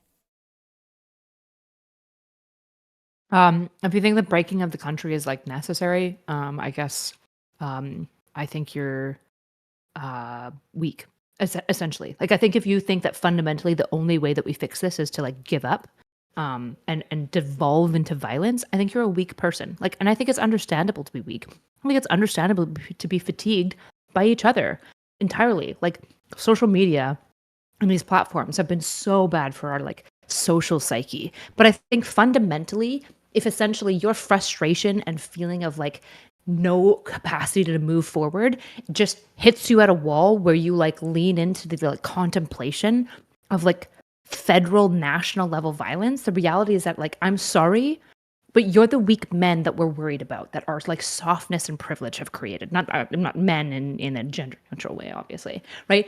Like so many people, well, like Arch said this to me the other day, I'm being idealistic and that I believe in a better future. I'm not an idealist, right? I have probably seen more shit than most people. I've dealt with more shit than most people. And I have worked with some of the most brutal populations that you can work with, including fucking pedophiles. So don't at me about idealist shit. Striving for principles is the hardest fucking thing that you will do. And tactical optimism is necessity for good things to happen. Yes, miracles are hard, but the founding fathers did it and Martin Luther did it. And I believe that we can keep doing these things if we stop giving up all the time. And I'm so tired of people just falling to their side of giving up because things are hard. Yeah, things are hard. And they're a lot fucking easier than 200 years ago. What the fuck are you even talking about? Why are you spitting on your ancestors like this? The fuck is wrong with you? Oh, we got the truth bombs from Erudite today. $2 from Cameraman to say cancel culture is people worry where the tripwire is. Zephyr Ash for $5 to say I blame Wick for not reading my super chat on time during the struggle session, and now Erudite wants me to go watch Pokemon. Fuck you, Wick. Well, thank you for $5. $5 from Testicle Johnson says, well, I don't want opinions from psychometrists, so screw you, from a musician. And then finally, Fair. finally, from Reagent, He's a good one. He's a good one. for $5. You can't force someone to care more about one thing than another. People are not logical. You still have to figure out a way to work together anyway. And with that, we're out. Gang, thank you. Thank you. Thank you. I hope you enjoyed it. Erudite, are you going to stream after this? Are you still streaming? Yeah, we're gonna watch my interview with Jesse Lee Peterson. Ooh, fun. Let me adjust my stuff, and I'll write into you on YouTube and on Twitch. And thank you for being here. And I will see you guys next week. Next week, what we got coming up on Wednesday, we're gonna have Pisco, Dev, Gen Z attorney, and one more to talk about the Comey indictment. And on Thursday, we have Drew Pavlo and Erudite actually are gonna have a little conversation, right? So that should be fun. So with that, we're gonna end the stream. Bye, everyone. Bye. Thanks so much. No problem. Thanks for coming.